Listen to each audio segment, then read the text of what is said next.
Capítulo quinto. La mejor política. 154. Para hacer posible el desarrollo de una comunidad mundial, capaz de realizar la fraternidad a partir de pueblos y naciones que vivan la amistad social, hace falta la mejor política puesta al servicio del verdadero bien común. En cambio, desgraciadamente, la política hoy con frecuencia suele asumir formas que dificultan la marcha hacia un mundo distinto. Populismos y liberalismos. 155. El desprecio de los débiles puede esconderse en formas populistas, que los utilizan demagógicamente para sus fines, o en formas liberales al servicio de los intereses económicos de los poderosos. En ambos casos se advierte la dificultad para pensar un mundo abierto que tenga lugar para todos, que incorpore a los más débiles y que respete las diversas culturas.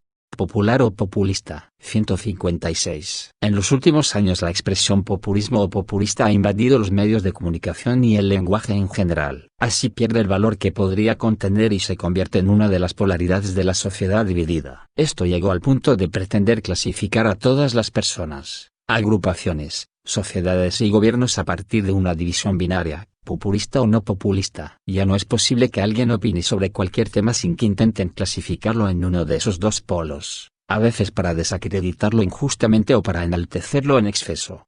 157. La pretensión de instalar el populismo como clave de lectura de la realidad social, tiene otra debilidad, que ignora la legitimidad de la noción de pueblo. El intento por hacer desaparecer del lenguaje esta categoría podría llevar a eliminar la misma palabra democracia, es decir, el gobierno del pueblo. No obstante, si no se quiere afirmar que la sociedad es más que la mera suma de los individuos, se necesita la palabra pueblo. La realidad es que hay fenómenos sociales que articulan a las mayorías, que existen megatendencias y búsquedas comunitarias. También que se puede pensar en objetivos comunes, más allá de las diferencias, para conformar un proyecto común. Finalmente, que es muy difícil proyectar algo grande a largo plazo si no se logra que eso se convierta en un sueño colectivo. Todo esto se encuentra expresado en el sustantivo pueblo y en el adjetivo popular. Si no se incluyen junto con una sólida crítica a la demagogia, se estaría renunciando a un aspecto fundamental de la realidad social. 158. Porque existe un malentendido. Pueblo no es una categoría lógica, ni una categoría mística, si lo entendemos en el sentido de que todo lo que hace el pueblo es bueno, o en el sentido de que el pueblo sea una categoría angelical. Es una categoría mítica. Punto. Suspensivos. Cuando explicas lo que es un pueblo utilizas categorías lógicas porque tienes que explicarlo, cierto, hacen falta. Pero así no explicas el sentido de pertenencia a un pueblo. La palabra pueblo tiene algo más que no se puede explicar de manera lógica. Ser parte de un pueblo es formar parte de una identidad común, hecha de lazos sociales y culturales. Y esto no es algo automático, sino todo lo contrario, es un proceso lento, difícil.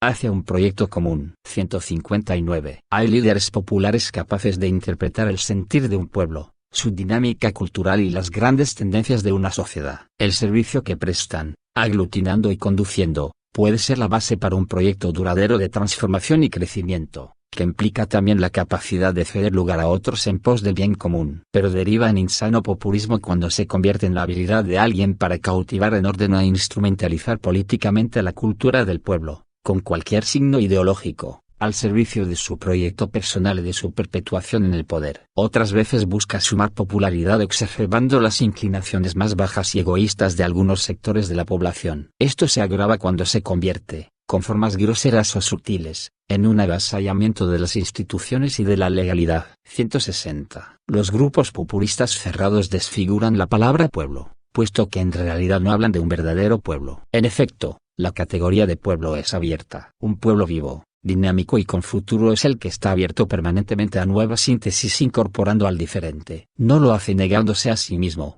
pero sí con la disposición a ser movilizado, cuestionado, ampliado, enriquecido por otros, y de ese modo puede evolucionar.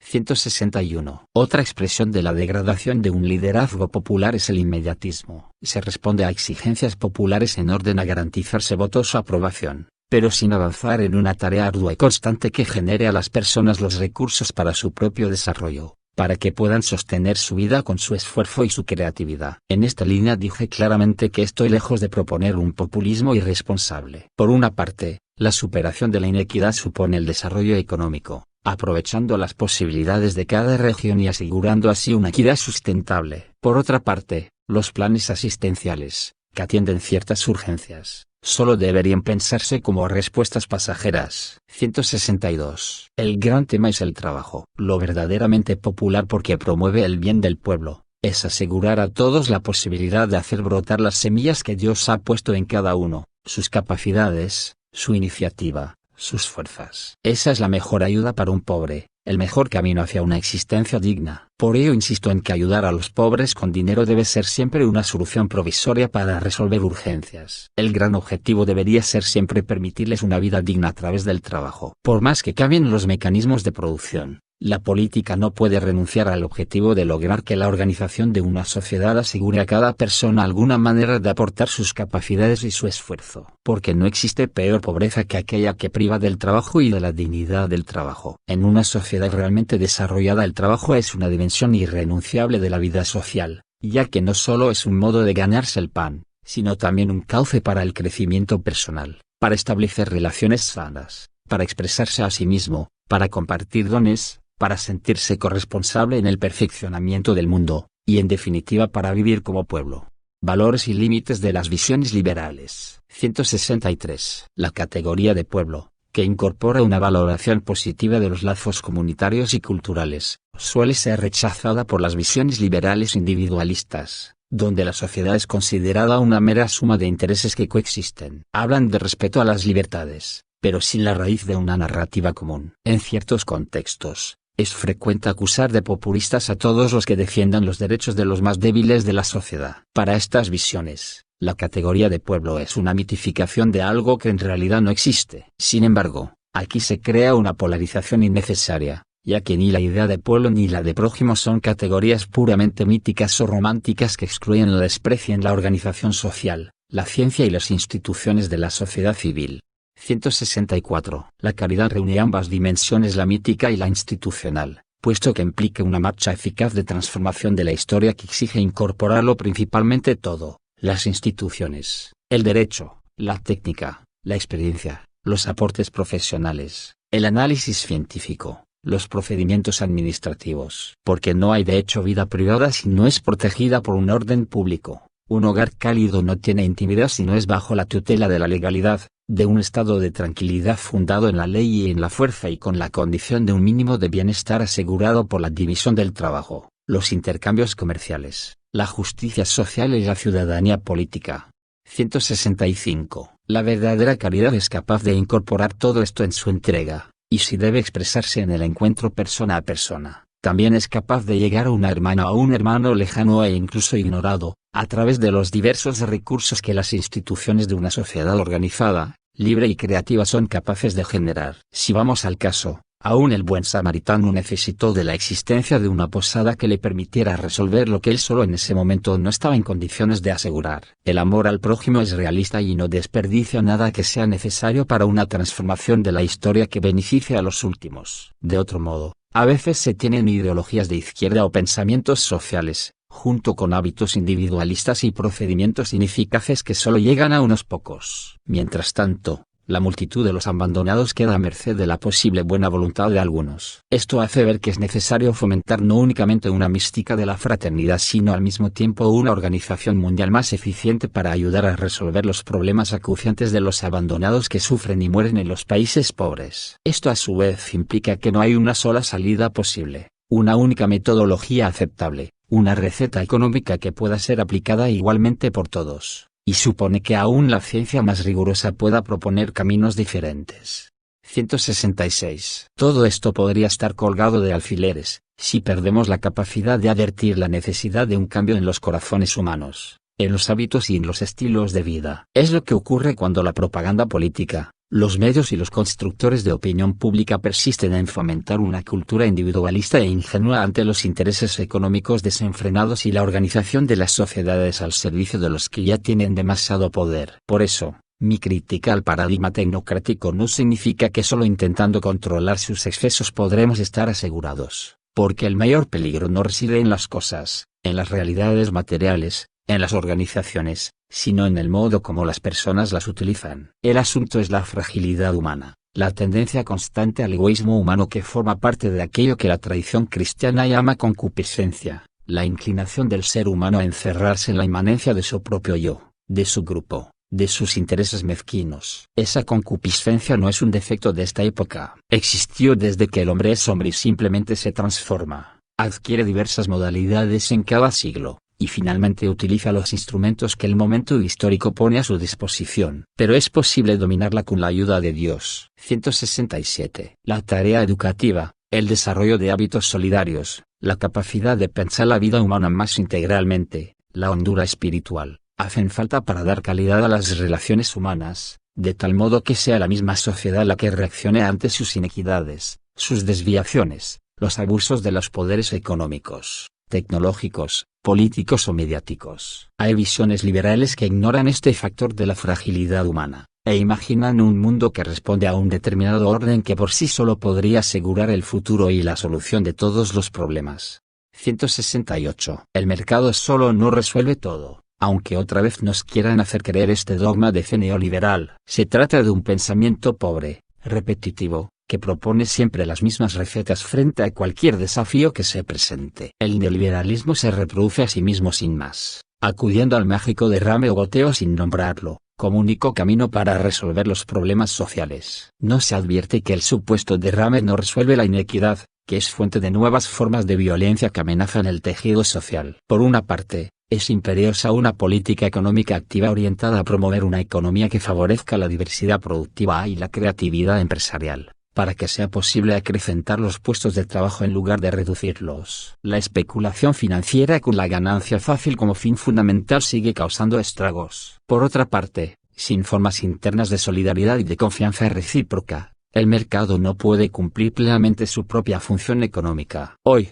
precisamente esta confianza ha fallado. El fin de la historia no fue tal, y las recetas dogmáticas de la teoría económica imperante mostraron no ser infalibles. La fragilidad de los sistemas mundiales frente a las pandemias ha evidenciado que no todo se resuelve con la libertad de mercado y que, además de rehabilitar una sana política que no esté sometida al dictado de las finanzas, tenemos que volver a llevar la dignidad humana al centro y que sobre ese pilar se construyan las estructuras sociales alternativas que necesitamos.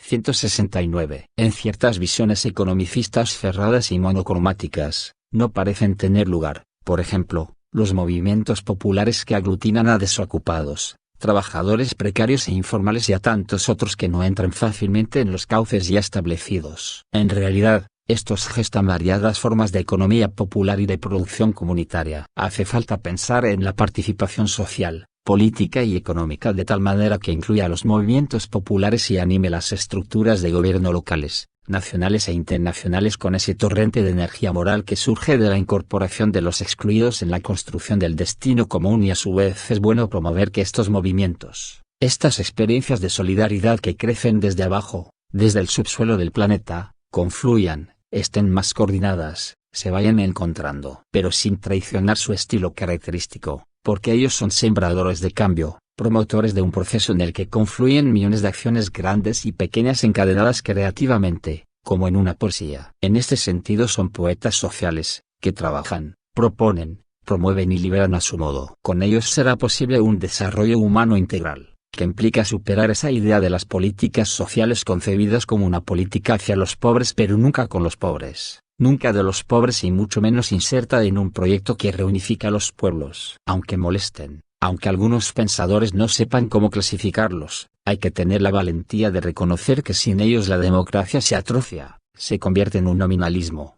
una formalidad, pierde representatividad, se va desencarnando porque deja fuera al pueblo en su lucha cotidiana por la dignidad, en la construcción de su destino.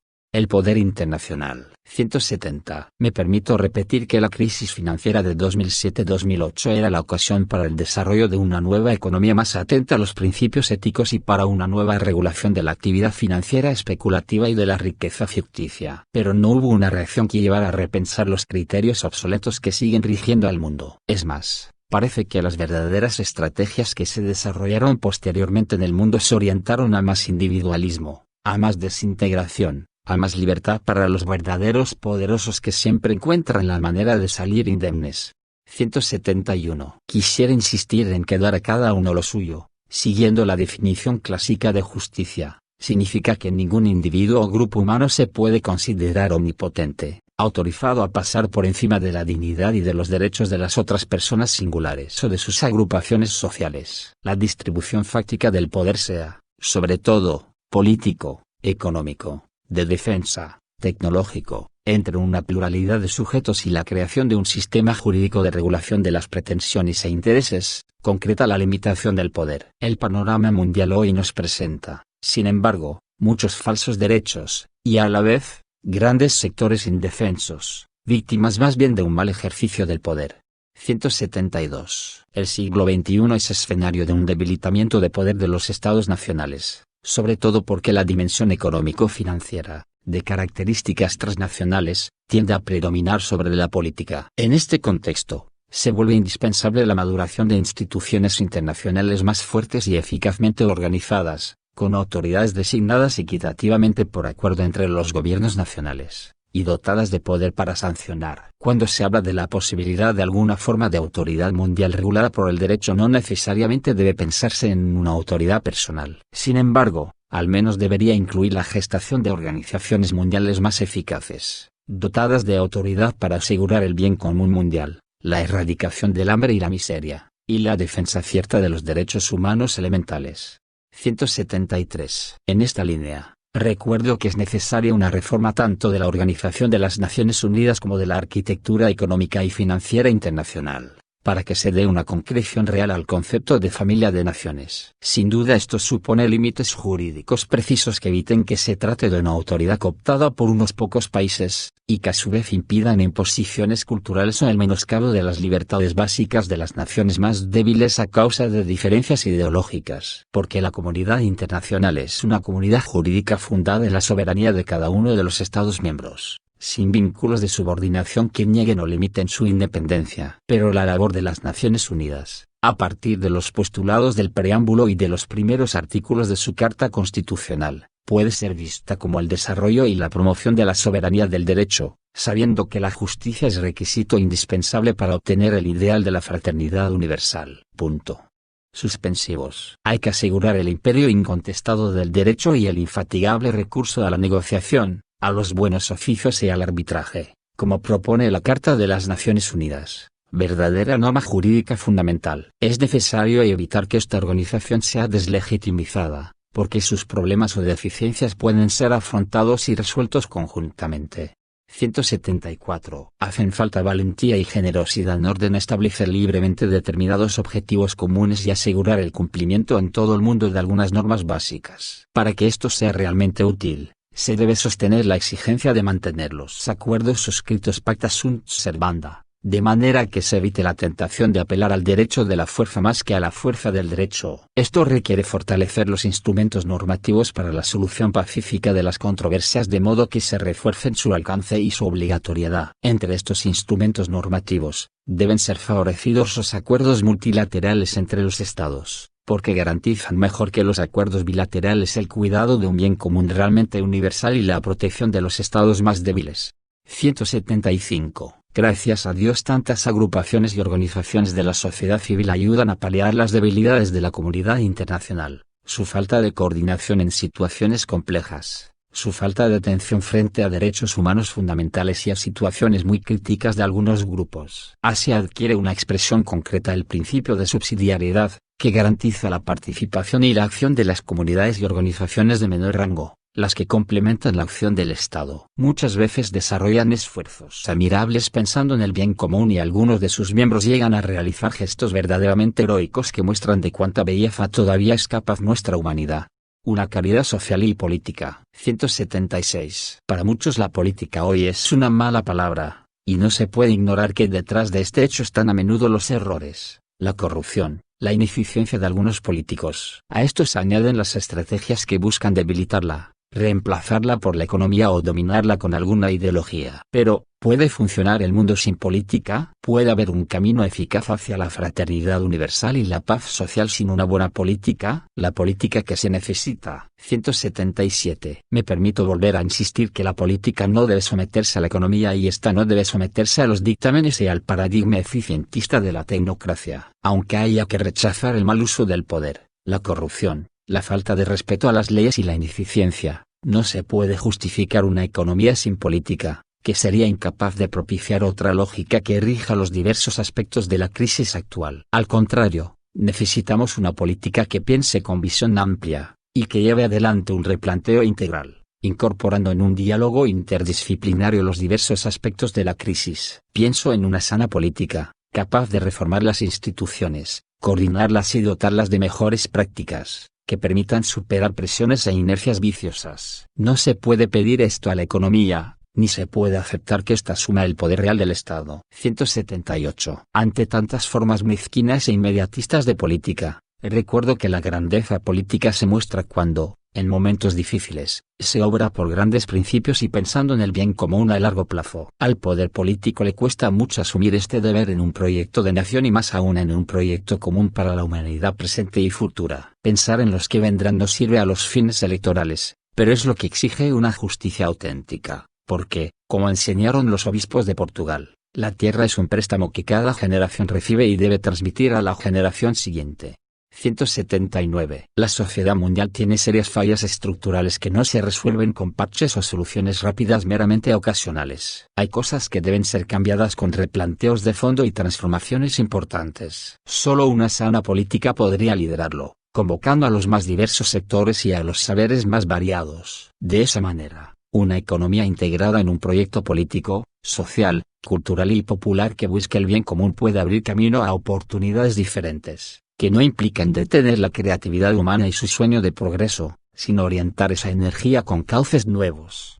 El amor político. 180. Reconocer a cada ser humano como un hermano o una hermana y buscar una amistad social que integre a todos no son meras utopías. Exigen la decisión y la capacidad para encontrar los caminos eficaces que las hagan realmente posibles. Cualquier empeño en esta línea se convierte en un ejercicio supremo de la caridad. Porque un individuo puede ayudar a una persona necesitada, pero cuando se une a otros para generar procesos sociales de fraternidad y de justicia para todos, entra en el campo de la más amplia caridad, la caridad política. Se trata de avanzar hacia un orden social y político cuya alma sea la caridad social. Una vez más convoco a rehabilitar la política, que es una altísima vocación, es una de las formas más preciosas de la caridad, porque busca el bien común. 181. Todos los compromisos que brotan de la doctrina social de la Iglesia provienen de la caridad que, según la enseñanza de Jesús, es la síntesis de toda la ley. Comparece Mateo 22,36-40. Esto supone reconocer que el amor, lleno de pequeños gestos de cuidado mutuo, es también civil y político, y se manifiesta en todas las acciones que procuran construir un mundo mejor. Por esa razón, el amor no solo se expresa en relaciones íntimas y cercanas, sino también en las macrorelaciones, como las relaciones sociales, económicas y políticas. 182. Esta caridad política supone haber desarrollado un sentido social que supera toda mentalidad individualista. La caridad social nos hace amar el bien común y nos lleva a buscar efectivamente el bien de todas las personas, consideradas no solo individualmente, sino también en la dimensión social que las une. Cada uno es plenamente persona cuando pertenece a un pueblo, y al mismo tiempo no hay verdadero pueblo sin respeto al rostro de cada persona. Pueblo y personas son términos correlativos. Sin embargo, hoy se pretende reducir las personas a individuos, fácilmente dominables por poderes que miran a intereses espurios. La buena política busca caminos de construcción de comunidades en los distintos niveles de la vida social, en orden a reequilibrar y reorientar la globalización para evitar sus efectos disgregantes. Amor efectivo. 183. A partir del amor social es posible avanzar hacia una civilización del amor a la que todos podamos sentirnos convocados. La caridad, con su dinamismo universal, puede construir un mundo nuevo, porque no es un sentimiento estéril, sino la mejor manera de lograr caminos eficaces de desarrollo para todos. El amor social es una fuerza capaz de suscitar vías nuevas para afrontar los problemas del mundo de hoy y para renovar profundamente desde su interior las estructuras, organizaciones sociales y ordenamientos jurídicos. 184. La caridad está en el corazón de toda vida social sana y abierta. Sin embargo, hoy se afirma fácilmente su irrelevancia para interpretar y orientar las responsabilidades morales. Es mucho más que sentimentalismo subjetivo, si es que está unida al compromiso con la verdad, de manera que no sea presa fácil de las emociones y las opiniones contingentes de los sujetos. Precisamente su relación con la verdad facilita a la caridad su universalismo y así evita ser relegada a un ámbito de relaciones reducido y privado. De otro modo, será excluida de los proyectos y procesos para construir un desarrollo humano de alcance universal, en el diálogo entre saberes y operatividad. Sin la verdad, la emotividad se vacía de contenidos relacionales y sociales. Por eso la apertura a la verdad protege a la caridad de una falsa fe que se queda sin su horizonte humano y universal. 185. La caridad necesita la luz de la verdad que constantemente buscamos, y esta luz es simultáneamente la de la razón y la de la fe, sin relativismos. Esto supone también el desarrollo de las ciencias y su aporte insustituible para encontrar los caminos concretos y más seguros para obtener los resultados que se esperan. Porque cuando está en juego el bien de los demás no bastan las buenas intenciones, sino lograr efectivamente lo que ellos y sus naciones necesitan para realizarse. La actividad del amor político. 186. Hay un llamado amor ilícito, que son los actos que proceden directamente de la virtud de la caridad, dirigidos a personas y a pueblos. Hay además un amor imperado, aquellos actos de la caridad que impulsan a crear instituciones más sanas, regulaciones más justas, estructuras más solidarias. De ahí que sea un acto de caridad igualmente indispensable el esfuerzo dirigido a organizar y estructurar la sociedad de modo que el prójimo no tenga que padecer la miseria. Es caridad acompañar a una persona que sufre, y también es caridad todo lo que se realiza, aún sin tener contacto directo con esa persona, para modificar las condiciones sociales que provocan su sufrimiento. Si alguien ayuda a un anciano a cruzar un río, y eso es exquisita caridad, el político le construye un puente, y eso también es caridad. Si alguien ayuda a otro con comida, el político le crea una fuente de trabajo, y ejercita un modo altísimo de la caridad que ennoblece su acción política. Los desvelos del amor. 187. Esta caridad, corazón del espíritu de la política, es siempre un amor preferencial por los últimos, que está detrás de todas las acciones que se realicen a su favor. Solo con una mirada cuyo horizonte esté transformado por la caridad, que le lleva a percibir la dignidad del otro, los pobres son descubiertos y valorados en su inmensa dignidad, respetados en su estilo propio y en su cultura, y por lo tanto verdaderamente integrados en la sociedad. Esta mirada es el núcleo del verdadero espíritu de la política. Desde ahí los caminos que se abren son diferentes a los de un pragmatismo sin alma. Por ejemplo, no se puede abordar el escándalo de la pobreza promoviendo estrategias de contención que únicamente tranquilicen y conviertan a los pobres en seres domesticados e inofensivos. Qué triste ver cuando detrás de supuestas obras altruistas, se reduce al otro a la pasividad. Lo que se necesita es que haya diversos cauces de expresión y de participación social. La educación está al servicio de ese camino para que cada ser humano pueda ser artífice de su destino. Aquí muestra su valor el principio de subsidiariedad, inseparable del principio de solidaridad. 188. Esto provoca la urgencia de resolver todo lo que atenta contra los derechos humanos fundamentales. Los políticos están llamados a preocuparse de la fragilidad de los pueblos y de las personas. Cuidar la fragilidad quiere decir fuerza y ternura, lucha y fecundidad, en medio de un modelo funcionalista y privatista que conduce inexorablemente a la cultura del descarte.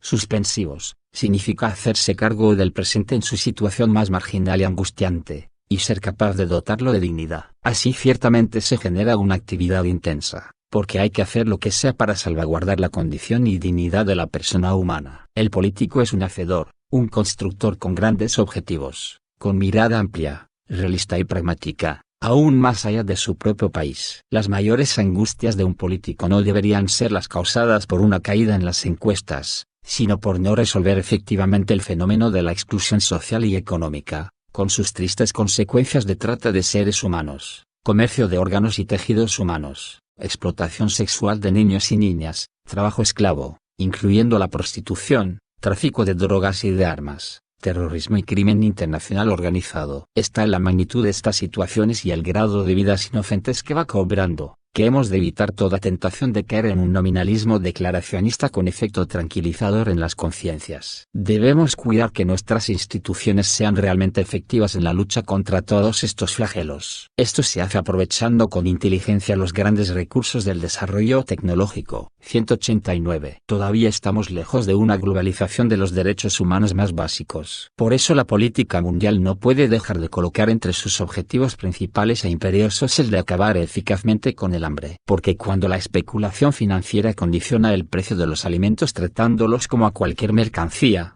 millones de personas sufren y mueren de hambre. Por otra parte, se desechan toneladas de alimentos. Esto constituye un verdadero escándalo. El hambre es criminal, La alimentación es un derecho inalienable. Mientras muchas veces nos enfrascamos en discusiones semánticas o ideológicas, permitimos que todavía hoy haya hermanas y hermanos que mueran de hambre o de sed, sin un techo o sin acceso al cuidado de su salud. Junto con estas necesidades elementales insatisfechas, la trata de personas es otra vergüenza para la humanidad que la política internacional no debería seguir tolerando. Más allá de los discursos y las buenas intenciones, son mínimos impostergables. Amor que integra y reúne. 190. La caridad política se expresa también en la apertura a todos, principalmente a aquel a quien le toca gobernar. Está llamado a renuncias que hagan posible el encuentro, y busca la confluencia al menos en algunos temas. Sabe escuchar el punto de vista del otro facilitando que todos tengan un espacio. Con renuncias y paciencia un gobernante puede ayudar a crear ese hermoso poliedro donde todos se encuentran un lugar. En esto no funcionan las negociaciones de tipo económico. Es algo más, es un intercambio de ofrendas en favor del bien común. Parece una utopía ingenua, pero no podemos renunciar a este altísimo objetivo. 191. Mientras vemos que todo tipo de intolerancias fundamentalistas daña las relaciones entre personas, grupos y pueblos, vivamos y enseñemos nosotros el valor del respeto,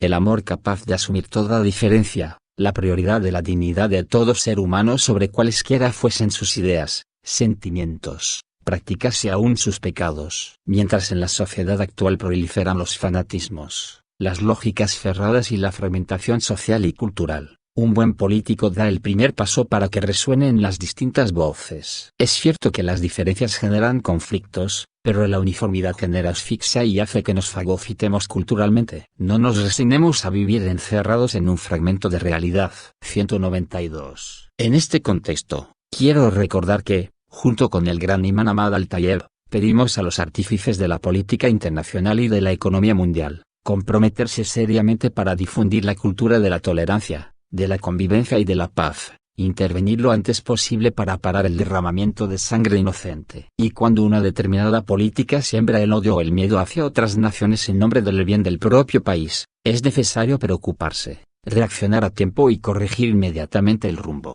Más fecundidad que éxitos. 193. Al mismo tiempo que desarrolla esta actividad incansable, todo político también es un ser humano. Está llamado a vivir el amor en sus relaciones interpersonales cotidianas. Es una persona, y necesita advertir que el mundo moderno, por su misma perfección técnica, tiende a racionalizar, cada día más, la satisfacción de los deseos humanos, clasificados y repartidos entre diversos servicios. Cada vez menos se llama a un hombre por su nombre propio, cada vez menos se tratará como persona a este ser, único en el mundo, que tiene su propio corazón, sus sufrimientos, sus problemas, sus alegrías y su propia familia. Solo se conocerán sus enfermedades para curarlas, su falta de dinero para proporcionárselo, su necesidad de casa para alojarlo, su deseo de esparcimiento y de distracciones para organizárselas. Pero amar al más insignificante de los seres humanos como a un hermano, como si no hubiera más que él en el mundo, no es perder el tiempo.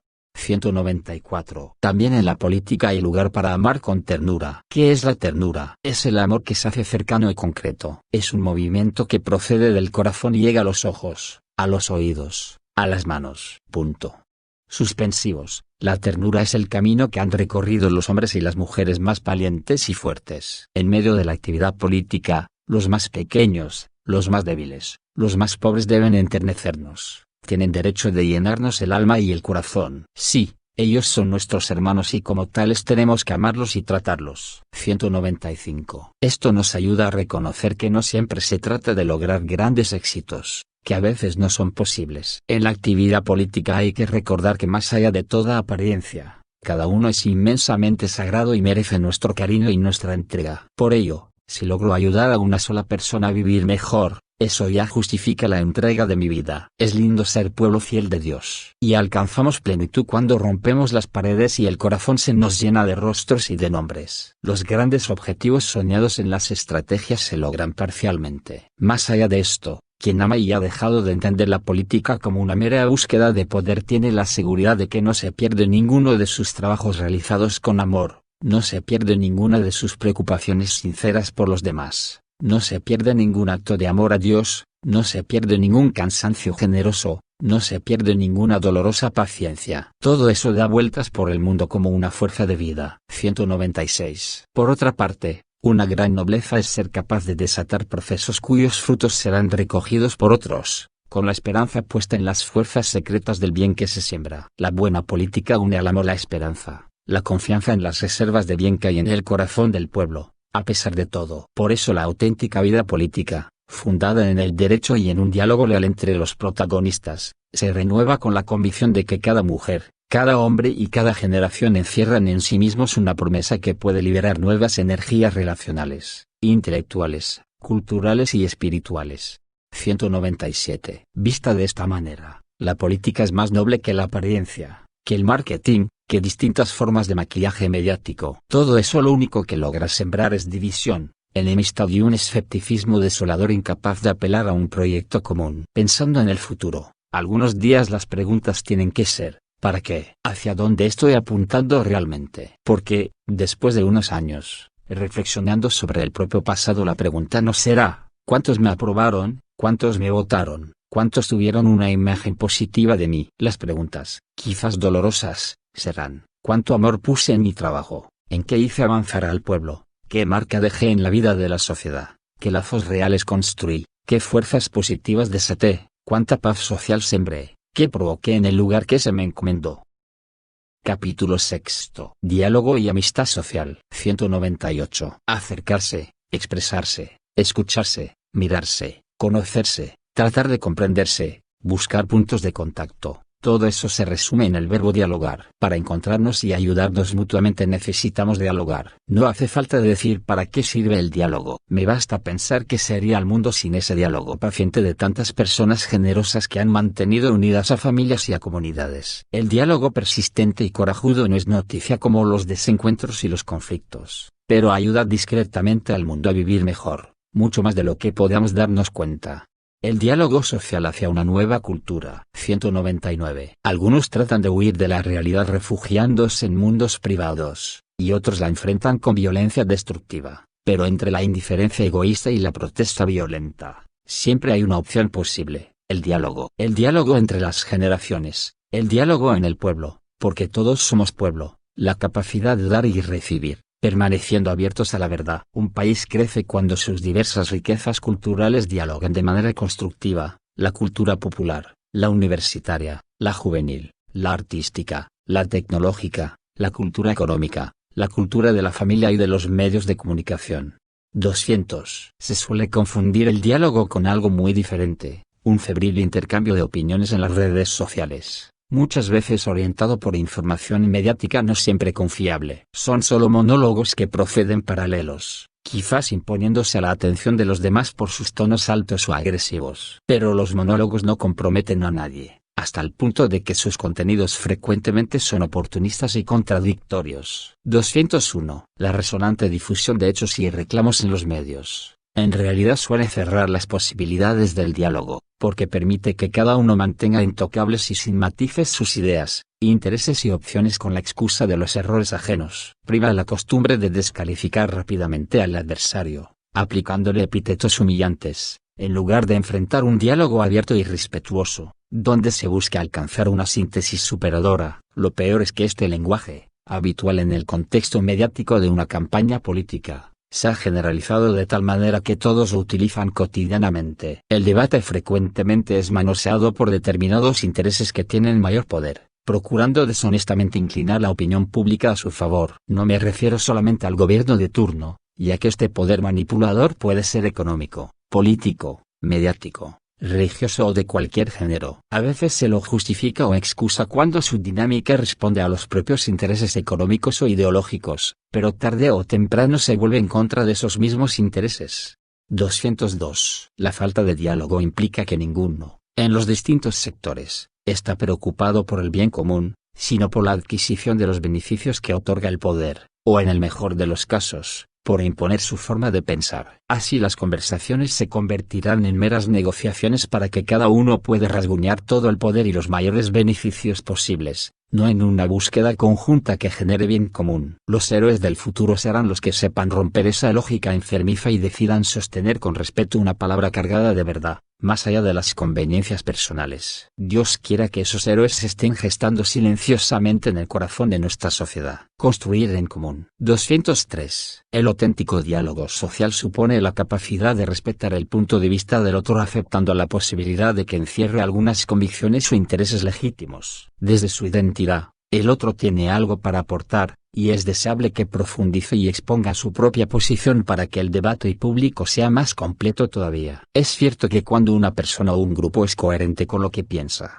adhiere firmemente a valores y convicciones, y desarrolla un pensamiento, eso de un modo o de otro beneficiará a la sociedad. Pero esto solo ocurre realmente en la medida en que dicho desarrollo se realice en diálogo y apertura a los otros. Porque en un verdadero espíritu de diálogo se alimenta la capacidad de comprender el sentido de lo que el otro dice y hace, aunque uno no pueda asumirlo como una convicción propia. Así se vuelve posible ser sinceros, no disimular lo que creemos, sin dejar de conversar, de buscar puntos de contacto, y sobre todo de trabajar y luchar juntos. La discusión pública, si verdaderamente da espacio a todos y no manipula ni esconde información, es un permanente estímulo que permite alcanzar más adecuadamente la verdad, o al menos expresarla mejor. Impide que los diversos sectores se instalen cómodos y autosuficientes en su modo de ver las cosas y en sus intereses limitados. Pensemos que las diferencias son creativas, crean tensión y en la resolución de una tensión está el progreso de la humanidad. 204. Hoy existe la convicción de que, además de los desarrollos científicos especializados, es necesaria la comunicación entre disciplinas, puesto que la realidad es una, aunque pueda ser abordada desde distintas perspectivas y con diferentes metodologías. No se debe soslayar el riesgo de que un avance científico sea considerado el único abordaje posible para comprender algún aspecto de la vida, de la sociedad y del mundo. En cambio, un investigador que avanza con eficiencia en su análisis, e igualmente está dispuesto a reconocer otras dimensiones de la realidad que él investiga, gracias al trabajo de otras ciencias y saberes, se abre a conocer la realidad de manera más íntegra y plena.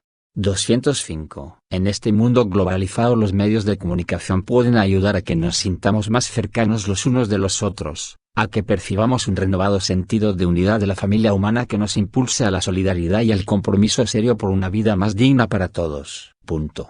Suspensivos. Pueden ayudarnos en esta tarea, especialmente hoy, cuando las redes de la comunicación humana han alcanzado niveles de desarrollo inauditos. En particular, Internet puede ofrecer mayores posibilidades de encuentro y de solidaridad entre todos, y esto es algo bueno, es un don de Dios. Pero es necesario verificar constantemente que las actuales formas de comunicación nos orienten efectivamente al encuentro generoso, a la búsqueda sincera de la verdad íntegra, al servicio, a la cercanía con los últimos, a la tarea de construir el bien común. Al mismo tiempo, como enseñaron los obispos de Australia, no podemos aceptar un mundo digital diseñado para explotar nuestra debilidad y sacar afuera lo peor de la gente. El fundamento de los consensos. 206. El relativismo no es la solución. Envuelto detrás de una supuesta tolerancia, termina facilitando que los valores morales sean interpretados por los poderosos según las conveniencias del momento. Si en definitiva no hay verdades objetivas ni principios sólidos, fuera de la satisfacción de los propios proyectos y de las necesidades inmediatas. Suspensivos. No podemos pensar que los proyectos políticos o la fuerza de la ley serán suficientes. Suspensivos. Cuando es la cultura la que se corrompe y ya no se reconoce alguna verdad objetiva o unos principios universalmente válidos, las leyes solo se entenderán como imposiciones arbitrarias y como obstáculos a evitar. 207. Es posible prestar atención a la verdad, buscar la verdad que responde a nuestra realidad más honda. ¿Qué es la ley sin la convicción alcanzada tras un largo camino de reflexión y de sabiduría, de que cada ser humano es sagrado e inviolable? Para que una sociedad tenga futuro es necesario que haya asumido un sentido de respeto hacia la verdad de la dignidad humana, a la que nos sometemos. Entonces no se evitará matar a alguien solo para evitar el escarnio social y el peso de la ley, sino por convicción. Es una verdad irrenunciable que reconocemos con la razón y aceptamos con la conciencia. Una sociedad es noble y respetable también por su cultivo de la búsqueda de la verdad y por su apego a las verdades más fundamentales. 208. Hay que acostumbrarse a desenmascarar las diversas maneras de manoseo, desfiguración y ocultamiento de la verdad en los ámbitos públicos y privados. Lo que llamamos verdad no es solo la difusión de hechos que realiza el periodismo, es ante todo la búsqueda de los fundamentos más sólidos que están detrás de nuestras opciones y también de nuestras leyes. Esto supone aceptar que la inteligencia humana puede ir más allá de las conveniencias del momento y captar algunas verdades que no cambian, que eran verdad antes de nosotros y lo serán siempre. Indagando la naturaleza humana, la razón descubre valores que son universales, porque derivan de ella. 209. De otro modo, no podría suceder quizás que los derechos humanos fundamentales, hoy considerados infranqueables, sean negados por los poderosos de turno, luego de haber logrado el consenso de una población adormecida y amedrentada. Tampoco sería suficiente un mero consenso entre los distintos pueblos, igualmente manipulable. Ya tenemos pruebas de sobra de todo el bien que somos capaces de realizar, pero, al mismo tiempo, tenemos que reconocer la capacidad de destrucción que hay en nosotros. El individualismo indiferente y despiadado en el que hemos caído, ¿no es también resultado de la pereza para buscar los valores más altos, que vayan más allá de las necesidades circunstanciales? Al relativismo se suma el riesgo de que el poderoso o el más hábil termine imponiendo una supuesta verdad. En cambio, ante las normas morales que prohíben el mal intrínseco no hay privilegios ni excepciones para nadie. No hay ninguna diferencia entre ser el dueño del mundo o el último de los miserables de la tierra. Ante las exigencias morales somos todos absolutamente iguales. 210. Lo que nos ocurre hoy, y nos arrastra en una lógica perversa y vacía, es que hay una asimilación de la ética y de la política a la física. No existen el bien y el mal en sí, sino solamente un cálculo de ventajas y desventajas. El desplazamiento de la razón moral trae como consecuencia que el derecho no puede referirse a una concepción fundamental de justicia, sino que se convierte en el espejo de las ideas dominantes. Entramos aquí en una degradación, ir nivelando hacia abajo por medio de un consenso superficial y negociador. Así, en definitiva, la lógica de la fuerza triunfa, el consenso y la verdad. 211. En una sociedad pluralista, el diálogo es el camino más adecuado para llegar a reconocer aquello que debe ser siempre afirmado y respetado, y que está más allá del consenso circunstancial. Hablamos de un diálogo que necesita ser enriquecido e iluminado por razones, por argumentos racionales, por variedad de perspectivas, por aportes de diversos saberes y puntos de vista, y que no excluye la convicción de que es posible llegar a algunas verdades elementales que deben y deberán ser siempre sostenidas. Aceptar que hay algunos valores permanentes, aunque no siempre sea fácil reconocerlos, otorga solidez y estabilidad a una ética social. Aun cuando los hayamos reconocido y asumido gracias al diálogo y al consenso, vemos que estos valores básicos están más allá de todo consenso,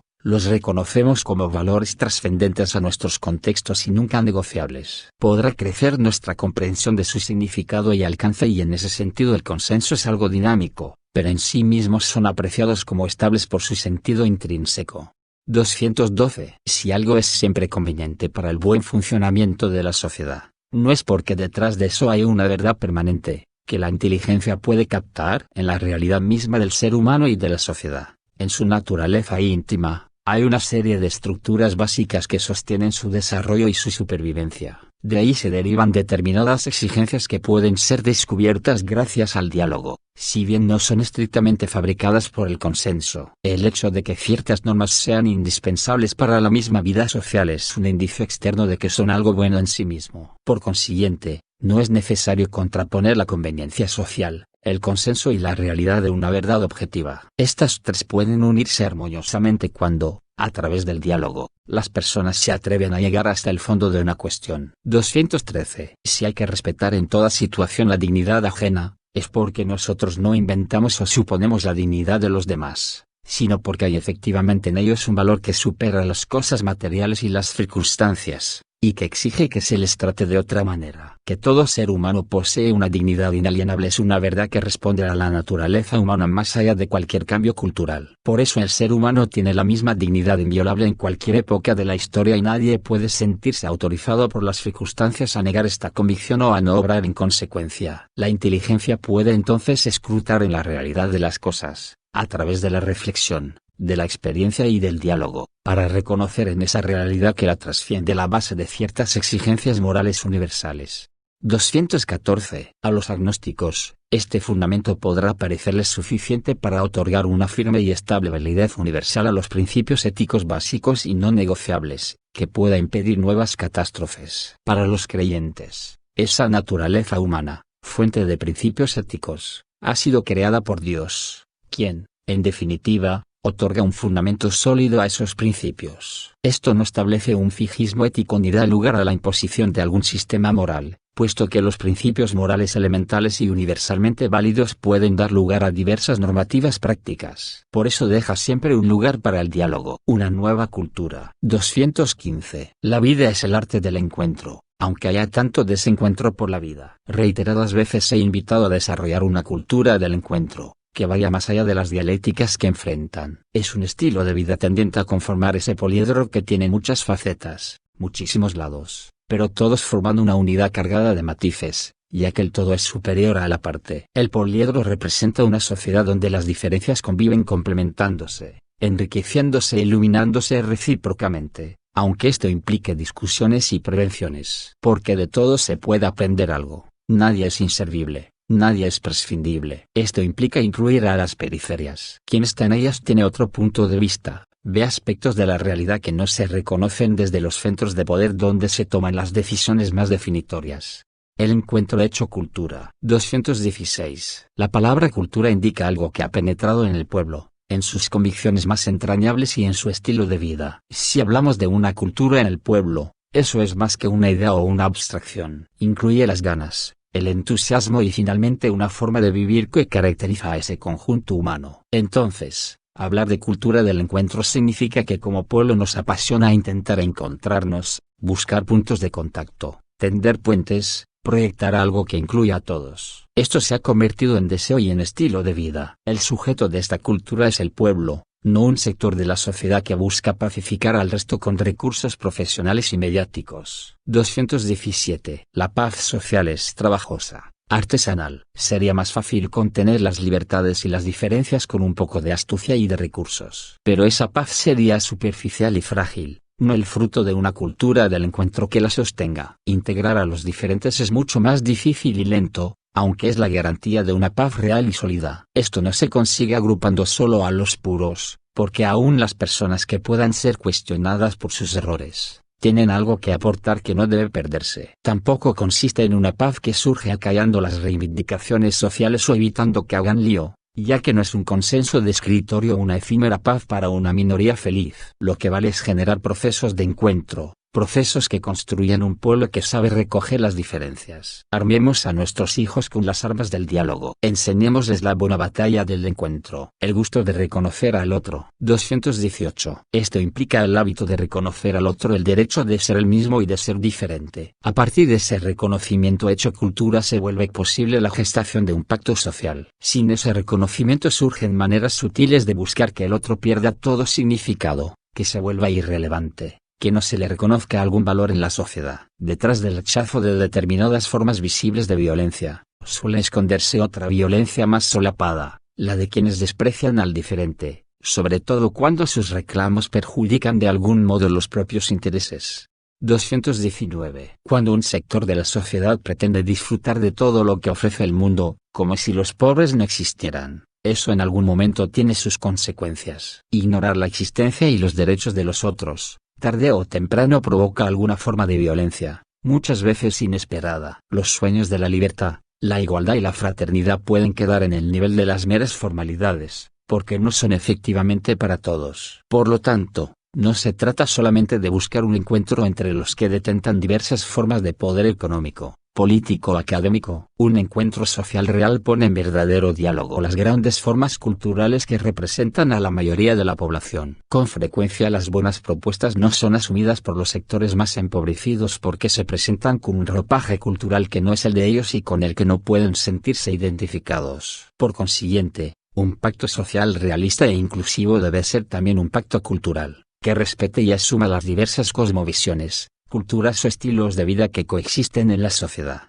220. Por ejemplo, los pueblos originarios no están en contra del progreso, si bien tienen una idea de progreso diferente, muchas veces más humanista que la de la cultura moderna de los desarrollados. No es una cultura orientada al beneficio de los que tienen poder, de los que necesitan crear una especie de paraíso eterno en la tierra. La intolerancia y el desprecio ante las culturas populares indígenas es una verdadera forma de violencia, propia de los eticistas sin bondad que viven juzgando a los demás. Pero ningún cambio auténtico, profundo y estable es posible si no se realiza a partir de las diversas culturas, principalmente de los pobres. Un pacto cultural supone renunciar a entender la identidad de un lugar de manera monolítica, y exige respetar la diversidad ofreciéndole caminos de promoción y de integración social. 221. Este pacto también implica aceptar la posibilidad de ceder algo por el bien común. Ninguno podrá tener toda la verdad ni satisfacer la totalidad de sus deseos, porque esa pretensión llevaría a querer destruir al otro negándole sus derechos. La búsqueda de una falsa tolerancia tiene que ceder paso al realismo dialogante, de quien cree que debe ser fiel a sus principios, pero reconociendo que el otro también tiene el derecho de tratar de ser fiel a los suyos. Es el auténtico reconocimiento del otro, que solo el amor hace posible, y que significa colocarse en el lugar del otro para descubrir qué hay de auténtico, o al menos de comprensible, en medio de sus motivaciones e intereses. Recuperar la amabilidad. 222. El individualismo consumista provoca mucho atropello. Los demás se convierten en meros obstáculos para la propia tranquilidad placentera. Entonces se los termina tratando como molestias y la agresividad crece. Esto se acentúa y llega a niveles exasperantes en épocas de crisis, en situaciones catastróficas, en momentos difíciles donde sale a plena luz el espíritu del sálvese quien pueda. Sin embargo, todavía es posible optar por el cultivo de la amabilidad. Hay personas que lo hacen y se convierten en estrellas en medio de la oscuridad. 223. San Pablo mencionaba un fruto del Espíritu Santo con la palabra griega Christotes, Gálatas 5,22, que expresa un estado de ánimo que no es áspero, rudo, duro, sino afable, suave, que sostiene y conforta. La persona que tiene esta cualidad ayuda a los demás a que su existencia sea más soportable, sobre todo cuando cargan con el peso de sus problemas, urgencias y angustias. Es una manera de tratar a otros que se manifiesta de diversas formas, como amabilidad en el trato,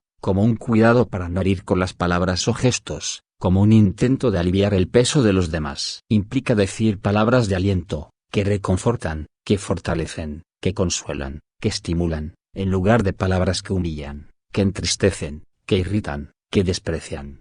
224. La amabilidad es una liberación de la crueldad que a veces penetra las relaciones humanas, de la ansiedad que no nos deja pensar en los demás, de la urgencia distraída que ignora que los otros también tienen derecho a ser felices. Hoy no suele haber ni tiempo ni energías disponibles para detenerse a tratar bien a los demás, a decir permiso, perdón, gracias. Pero de vez en cuando aparece el milagro de una persona amable, que deja a un lado sus ansiedades y urgencias para prestar atención, para regalar una sonrisa, para decir una palabra que estimule, para posibilitar un espacio de escucha en medio de tanta indiferencia. Este esfuerzo, vivido cada día, es capaz de crear esa convivencia sana que vence las incomprensiones y previene los conflictos. El cultivo de la amabilidad no es un detalle menor ni una actitud superficial o burguesa, puesto que supone valoración y respeto. Cuando se hace cultura en una sociedad transfigura profundamente el estilo de vida, las relaciones sociales, el modo de debatir y de confrontar ideas. Facilita la búsqueda de consensos y abre caminos donde la exasperación destruye todos los puentes.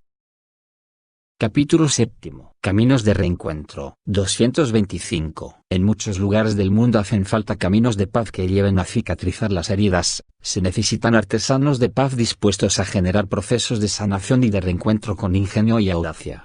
Recomenzar desde la verdad. 226. Reencuentro no significa volver a un momento anterior a los conflictos. Con el tiempo todos hemos cambiado. El dolor y los enfrentamientos nos han transformado. Además, ya no hay lugar para diplomacias vacías, para disimulos, para dobles discursos, para ocultamientos, para buenos modales que esconden la realidad. Los que han estado duramente enfrentados conversan desde la verdad, clara y desnuda. Les hace falta aprender a cultivar una memoria penitencial, capaz de asumir el pasado para liberar el futuro de las propias insatisfacciones, confusiones o proyecciones. Solo desde la verdad histórica de los hechos podrán hacer el esfuerzo perseverante y largo de comprenderse mutuamente y de intentar una nueva síntesis para el bien de todos. La realidad es que el proceso de paz es un compromiso constante en el tiempo. Es un trabajo paciente que busca la verdad y la justicia, que honra la memoria de las víctimas y que se abre, paso a paso, a una esperanza común, más fuerte que la venganza. Como dijeron los obispos del Congo con respecto a un conflicto que se repite, los acuerdos de paz en los papeles nunca serán suficientes. Será necesario ir más lejos,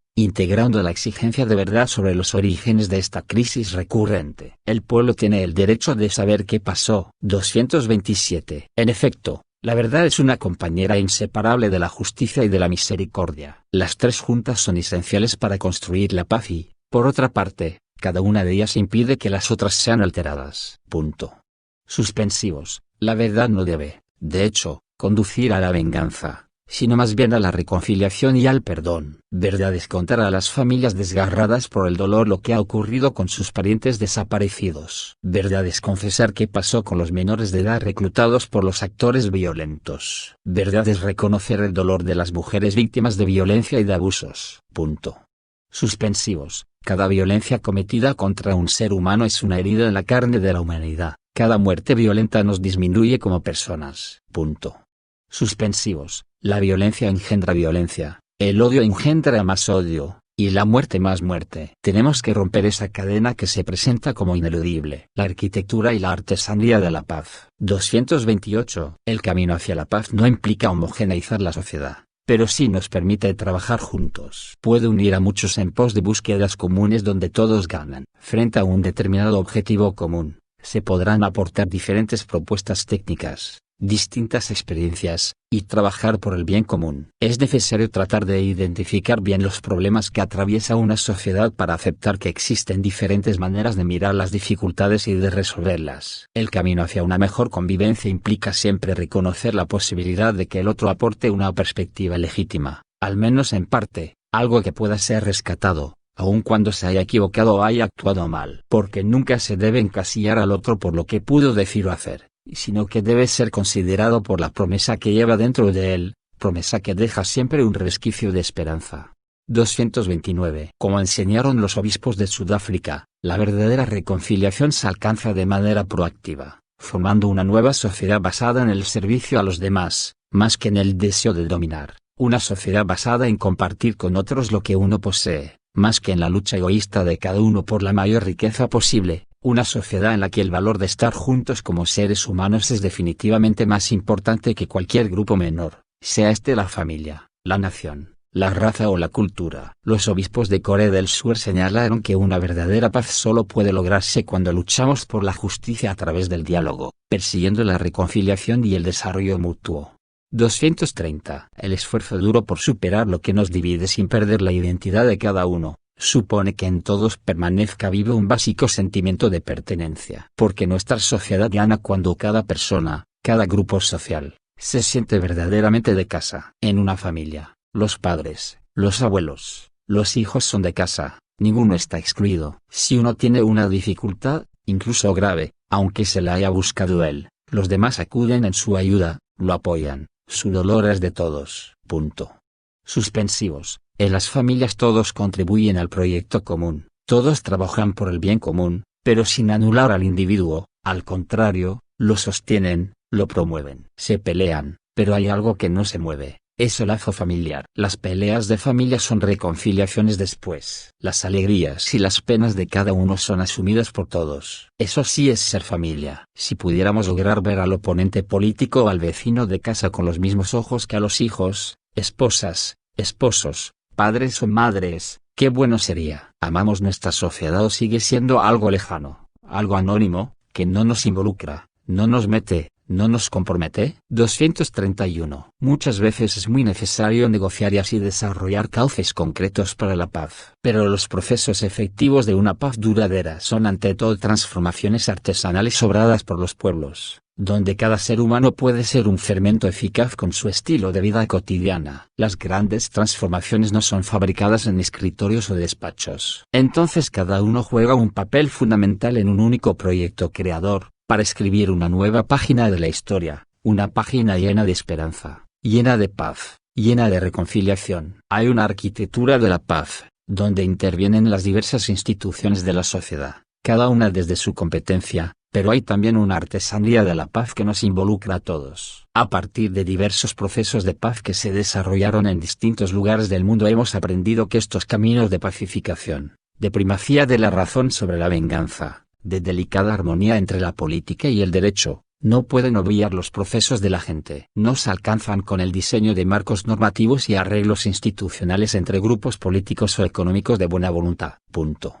Suspensivos. Además, siempre es rico incorporar en nuestros procesos de paz la experiencia de sectores que, en muchas ocasiones, han sido invisibilizados, para que sean precisamente las comunidades quienes coloreen los procesos de memoria colectiva.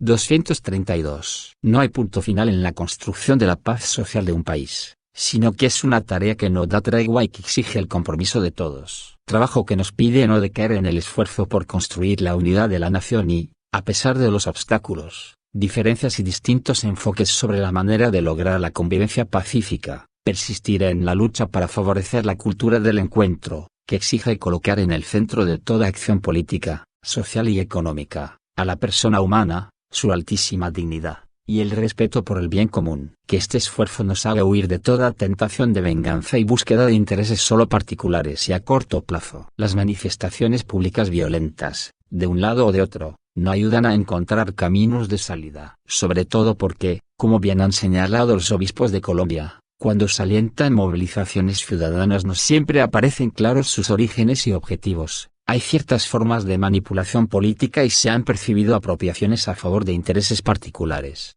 sobre todo con los últimos. 233. La procura de la amistad social no implica solamente el acercamiento entre grupos sociales distanciados a partir de algún periodo conflictivo de la historia, sino también la búsqueda de un reencuentro con los sectores más empobrecidos y vulnerables. La paz no solo es ausencia de guerra sino el compromiso incansable especialmente de aquellos que ocupamos un cargo de más amplia responsabilidad, de reconocer, garantizar y reconstruir concretamente la dignidad tantas veces olvidada o ignorada de hermanos nuestros, para que puedan sentirse los principales protagonistas del destino de su nación. 234. Frecuentemente se ha ofendido a los últimos de la sociedad con generalizaciones injustas. Si a veces los más pobres y los descartados reaccionan con actitudes que parecen antisociales, es importante entender que muchas veces esas reacciones tienen que ver con una historia de menosprecio y de falta de inclusión social. Como enseñaron los obispos latinoamericanos, solo la cercanía que nos hace amigos nos permite apreciar profundamente los valores de los pobres de hoy, sus legítimos anhelos y su modo propio de vivir la fe. La opción por los pobres debe conducirnos a la amistad con los pobres. 235. Quienes pretenden pacificar a una sociedad no deben olvidar que la iniquidad y la falta de un desarrollo humano integral no permiten generar paz. En efecto, sin igualdad de oportunidades, las diversas formas de agresión y de guerra encontrarán un caldo de cultivo que tarde o temprano provocará su explosión. Cuando la sociedad local, nacional o mundial, abandone en la periferia una parte de sí misma, no habrá programas políticos ni recursos policiales o de inteligencia que puedan asegurar indefinidamente la tranquilidad. Si hay que volver a empezar, siempre será desde los últimos. El valor y el sentido del perdón. 236. Algunos prefieren no hablar de reconciliación porque entienden que el conflicto, la violencia y las rupturas son parte del funcionamiento normal de una sociedad. De hecho, en cualquier grupo humano hay luchas de poder más o menos sutiles entre distintos sectores. Otros sostienen que dar lugar al perdón es ceder el propio espacio para que otros dominen la situación. Por eso, consideran que es mejor mantener un juego de poder que permita sostener un equilibrio de fuerzas entre los distintos grupos. Otros creen que la reconciliación es cosa de débiles, que no son capaces de un diálogo hasta el fondo, y por eso optan por escapar de los problemas disimulando las injusticias. Incapaces de enfrentar los problemas, eligen una paz aparente. El conflicto inevitable. 237. El perdón y la reconciliación son temas fuertemente acentuados en el cristianismo y, de diversas formas, en otras religiones. El riesgo está en no comprender adecuadamente las convicciones creyentes y presentarlas de tal modo que terminen alimentando el fatalismo, la inercia o la injusticia, o por otro lado la intolerancia y la violencia.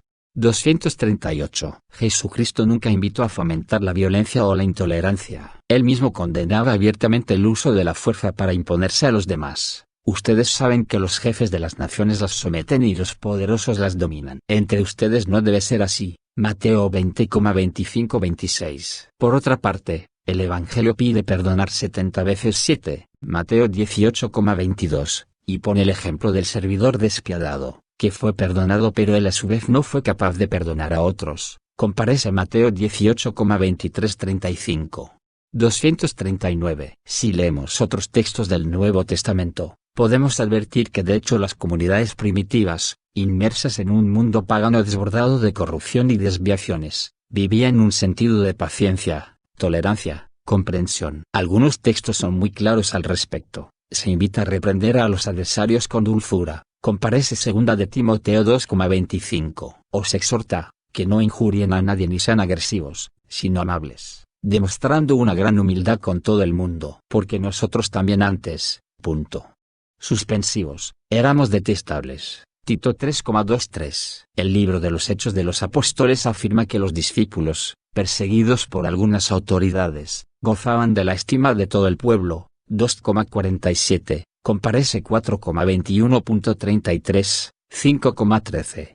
240. Sin embargo, cuando reflexionamos acerca del perdón, de la paz y de la concordia social, nos encontramos con una expresión de Jesucristo que nos sorprende. No piensen que vine a traer paz a la tierra. No vine a traer paz, sino espada. Vine a enfrentar al hijo contra su padre, a la hija contra su madre, a la nuera contra su suegra y así, los enemigos de cada uno serán los de su familia. Mateo 10,34-36. Es importante situarla en el contexto del capítulo donde está inserta. Allí queda claro que el tema del que se está hablando es el de la fidelidad a la propia opción, sin avergonzarse, aunque eso acarree contrariedades, y aunque los seres queridos se opongan a dicha opción. Por lo tanto, dichas palabras no invitan a buscar conflictos, sino simplemente a soportar el conflicto inevitable, para que el respeto humano no lleve a faltar a la fidelidad en pos de una supuesta paz familiar o social. San Juan Pablo II ha dicho que la Iglesia no pretende condenar todas y cada una de las formas de conflictividad social. La Iglesia sabe muy bien que, a lo largo de la historia, surgen inevitablemente los conflictos de intereses entre diversos grupos sociales y que frente a ellos el cristiano no pocas veces debe pronunciarse con coherencia y decisión.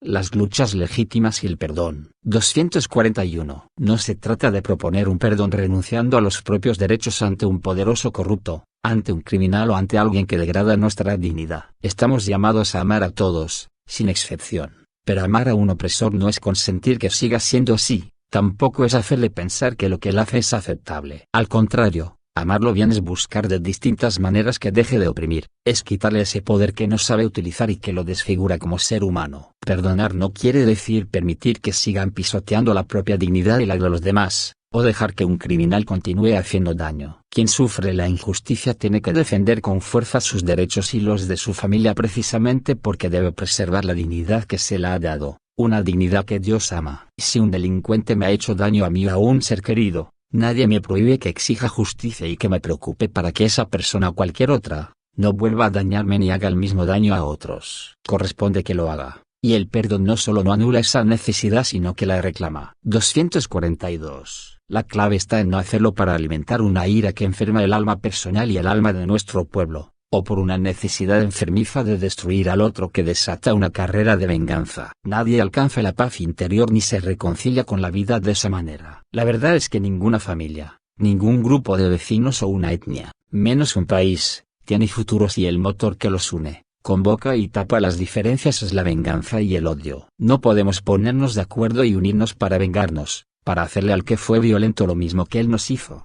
para planificar ocasiones de desquite bajo formatos aparentemente legales. Así no se gana nada y a la larga se pierde todo. 243. Es cierto que no es tarea fácil superar el amargo legado de injusticias, hostilidad y desconfianza que dejó el conflicto. Esto solo se puede conseguir venciendo el mal con el bien, comparece Romanos 12,21, y mediante el cultivo de las virtudes que favorecen la reconciliación, la solidaridad y la paz. De ese modo, quien cultiva la bondad en su interior recibe a cambio una conciencia tranquila, una alegría profunda aún en medio de las dificultades y de las incomprensiones. Incluso ante las ofensas recibidas, la bondad no es debilidad, sino auténtica fuerza, capaz de renunciar a la venganza. Es necesario reconocer en la propia vida que también ese duro juicio que albergo en mi corazón contra mi hermano o mi hermana, esa herida no curada, ese mal no perdonado, ese rencor que solo me hará daño, es un pedazo de guerra que llevo dentro, es un fuego en el corazón, que hay que apagar para que no se convierta en un incendio. La verdadera superación. 244. Cuando los conflictos no se resuelven sino que se esconden o se entierran en el pasado, Hay silencios que pueden significar volverse cómplices de graves errores y pecados. Pero la verdadera reconciliación no escapa del conflicto, sino que se logra en el conflicto, superándolo a través del diálogo y de la negociación transparente, sincera y paciente. La lucha entre diversos sectores, siempre que se abstenga de enemistades y de odio mutuo, insensiblemente se convierte en una honesta discusión, fundada en el amor a la justicia. 245. Reiteradas veces propuse un principio que es indispensable para construir la amistad social: la unidad es superior al conflicto. Suspensivos. No es apostar por un sincretismo ni por la absorción de uno en el otro, sino por la resolución en un plano superior que conserva en sí las virtualidades valiosas de las polaridades en pugna. Sabemos bien que cada vez que las personas y las comunidades aprendemos a apuntar más alto de nosotros mismos y de nuestros intereses particulares, la comprensión y el compromiso mutuo se transforman. Suspensivos. En un ámbito donde los conflictos, las tensiones e incluso los que se podrían haber considerado opuestos en el pasado, pueden alcanzar una unidad multiforme que engendra nueva vida. La memoria. 246. A quien sufrió mucho de manera injusta y cruel, no se le debe exigir una especie de perdón social. La reconciliación es un hecho personal, y nadie puede imponerla al conjunto de una sociedad, aun cuando deba promoverla. En el ámbito estrictamente personal, con una decisión libre y generosa, alguien puede renunciar a exigir un castigo. Compárese Mateo 5,44-46. Aunque la sociedad y su justicia legítimamente lo busquen. Pero no es posible decretar una reconciliación general, pretendiendo cerrar por decreto las heridas o cubrir las injusticias con un manto de olvido. ¿Quién se puede arrogar el derecho de perdonar en nombre de los demás? Es conmovedor ver la capacidad de perdón de algunas personas que han sabido ir más allá del daño sufrido, pero también es humano comprender a quienes no pueden hacerlo. En todo caso, lo que jamás se debe proponer es el olvido. 247. La SOA no debe ser olvidada. Es el símbolo de hasta dónde puede llegar la maldad del hombre cuando, alimentada por falsas ideologías, se olvida de la dignidad fundamental de la persona, que merece respeto absoluto independientemente del pueblo al que pertenezca o la religión que profese. Al recordarla, no puedo menos que repetir esta oración: acuérdate de nosotros en tu misericordia. Danos la gracia de avergonzarnos de lo que, como hombres, hemos sido capaces de hacer, de avergonzarnos de esta máxima idolatría, de haber despreciado y destruido nuestra carne, esa carne que tú modelaste del barro, que tú vivificaste con tu aliento de vida. Nunca más, Señor, nunca más. 248. No deben olvidarse los bombardeos atómicos a Hiroshima y Nagasaki. Una vez más hago memoria aquí de todas las víctimas, me inclino ante la fuerza y la dignidad de aquellos que, habiendo sobrevivido a esos primeros momentos, han soportado en sus cuerpos durante muchos años los sufrimientos más agudos y, en sus mentes, los gérmenes de la muerte que seguían consumiendo su energía vital. Suspensivos. No podemos permitir que las actuales y nuevas generaciones pierdan la memoria de lo acontecido, esa memoria que es garante y estímulo para construir un futuro más justo y más fraterno. Tampoco deben olvidarse las persecuciones, el tráfico de esclavos y las matanzas étnicas que ocurrieron y ocurren en diversos países, y tantos otros hechos históricos que nos avergüenzan de ser humanos. Deben ser recordados siempre, una y otra vez, sin cansarnos ni anestesiarnos. 249. Es fácil hoy caer en la tentación de dar vuelta a la página diciendo que ya hace mucho tiempo que sucedió y que hay que mirar hacia adelante. No, por Dios. Nunca se avanza sin memoria. No se evoluciona sin una memoria íntegra y luminosa. Necesitamos mantener viva la llama de la conciencia colectiva, testificando a las generaciones venideras el horror de lo que sucedió, que despierta y preserva de esta manera el recuerdo de las víctimas, para que la conciencia humana se fortalezca cada vez más contra todo deseo de dominación y destrucción. Lo necesitan las mismas víctimas, personas, grupos sociales o naciones, para no ceder a la lógica que lleva a justificar las represalias y cualquier tipo de violencia en nombre del enorme mal que han sufrido. Por esto, no me refiero solo a la memoria de los horrores, sino también al recuerdo de quienes, en medio de un contexto envenenado y corrupto, fueron capaces de recuperar la dignidad y con pequeños o grandes gestos optaron por la solidaridad, el perdón, la fraternidad. Es muy sano hacer memoria del bien. Perdón sin olvidos. 250. El perdón no implica olvido. Decimos más bien que cuando hay algo que de ninguna manera puede ser negado, relativizado o disimulado, sin embargo, podemos perdonar. Cuando hay algo que jamás debe ser tolerado, justificado o excusado, sin embargo, podemos perdonar. Cuando hay algo que por ninguna razón debemos permitirnos olvidar, sin embargo, podemos perdonar. El perdón libre y sincero es una grandeza que refleja la inmensidad del perdón divino. Si el perdón es gratuito, entonces puede perdonarse aún a quien se resiste al arrepentimiento y es incapaz de pedir perdón. 251. Los que perdonan de verdad no olvidan, pero renuncian a ser poseídos por esa misma fuerza destructiva que los ha perjudicado. Rompen el círculo vicioso, frenan el avance de las fuerzas de la destrucción. Deciden no seguir inoculando en la sociedad la energía de la venganza que tarde o temprano termina recayendo una vez más sobre ellos mismos. Porque la venganza nunca sacia verdaderamente la insatisfacción de las víctimas. Hay crímenes tan horrendos y crueles, que hacer sufrir a quien los cometió no sirve para sentir que se ha reparado el daño. Ni siquiera bastaría matar al criminal,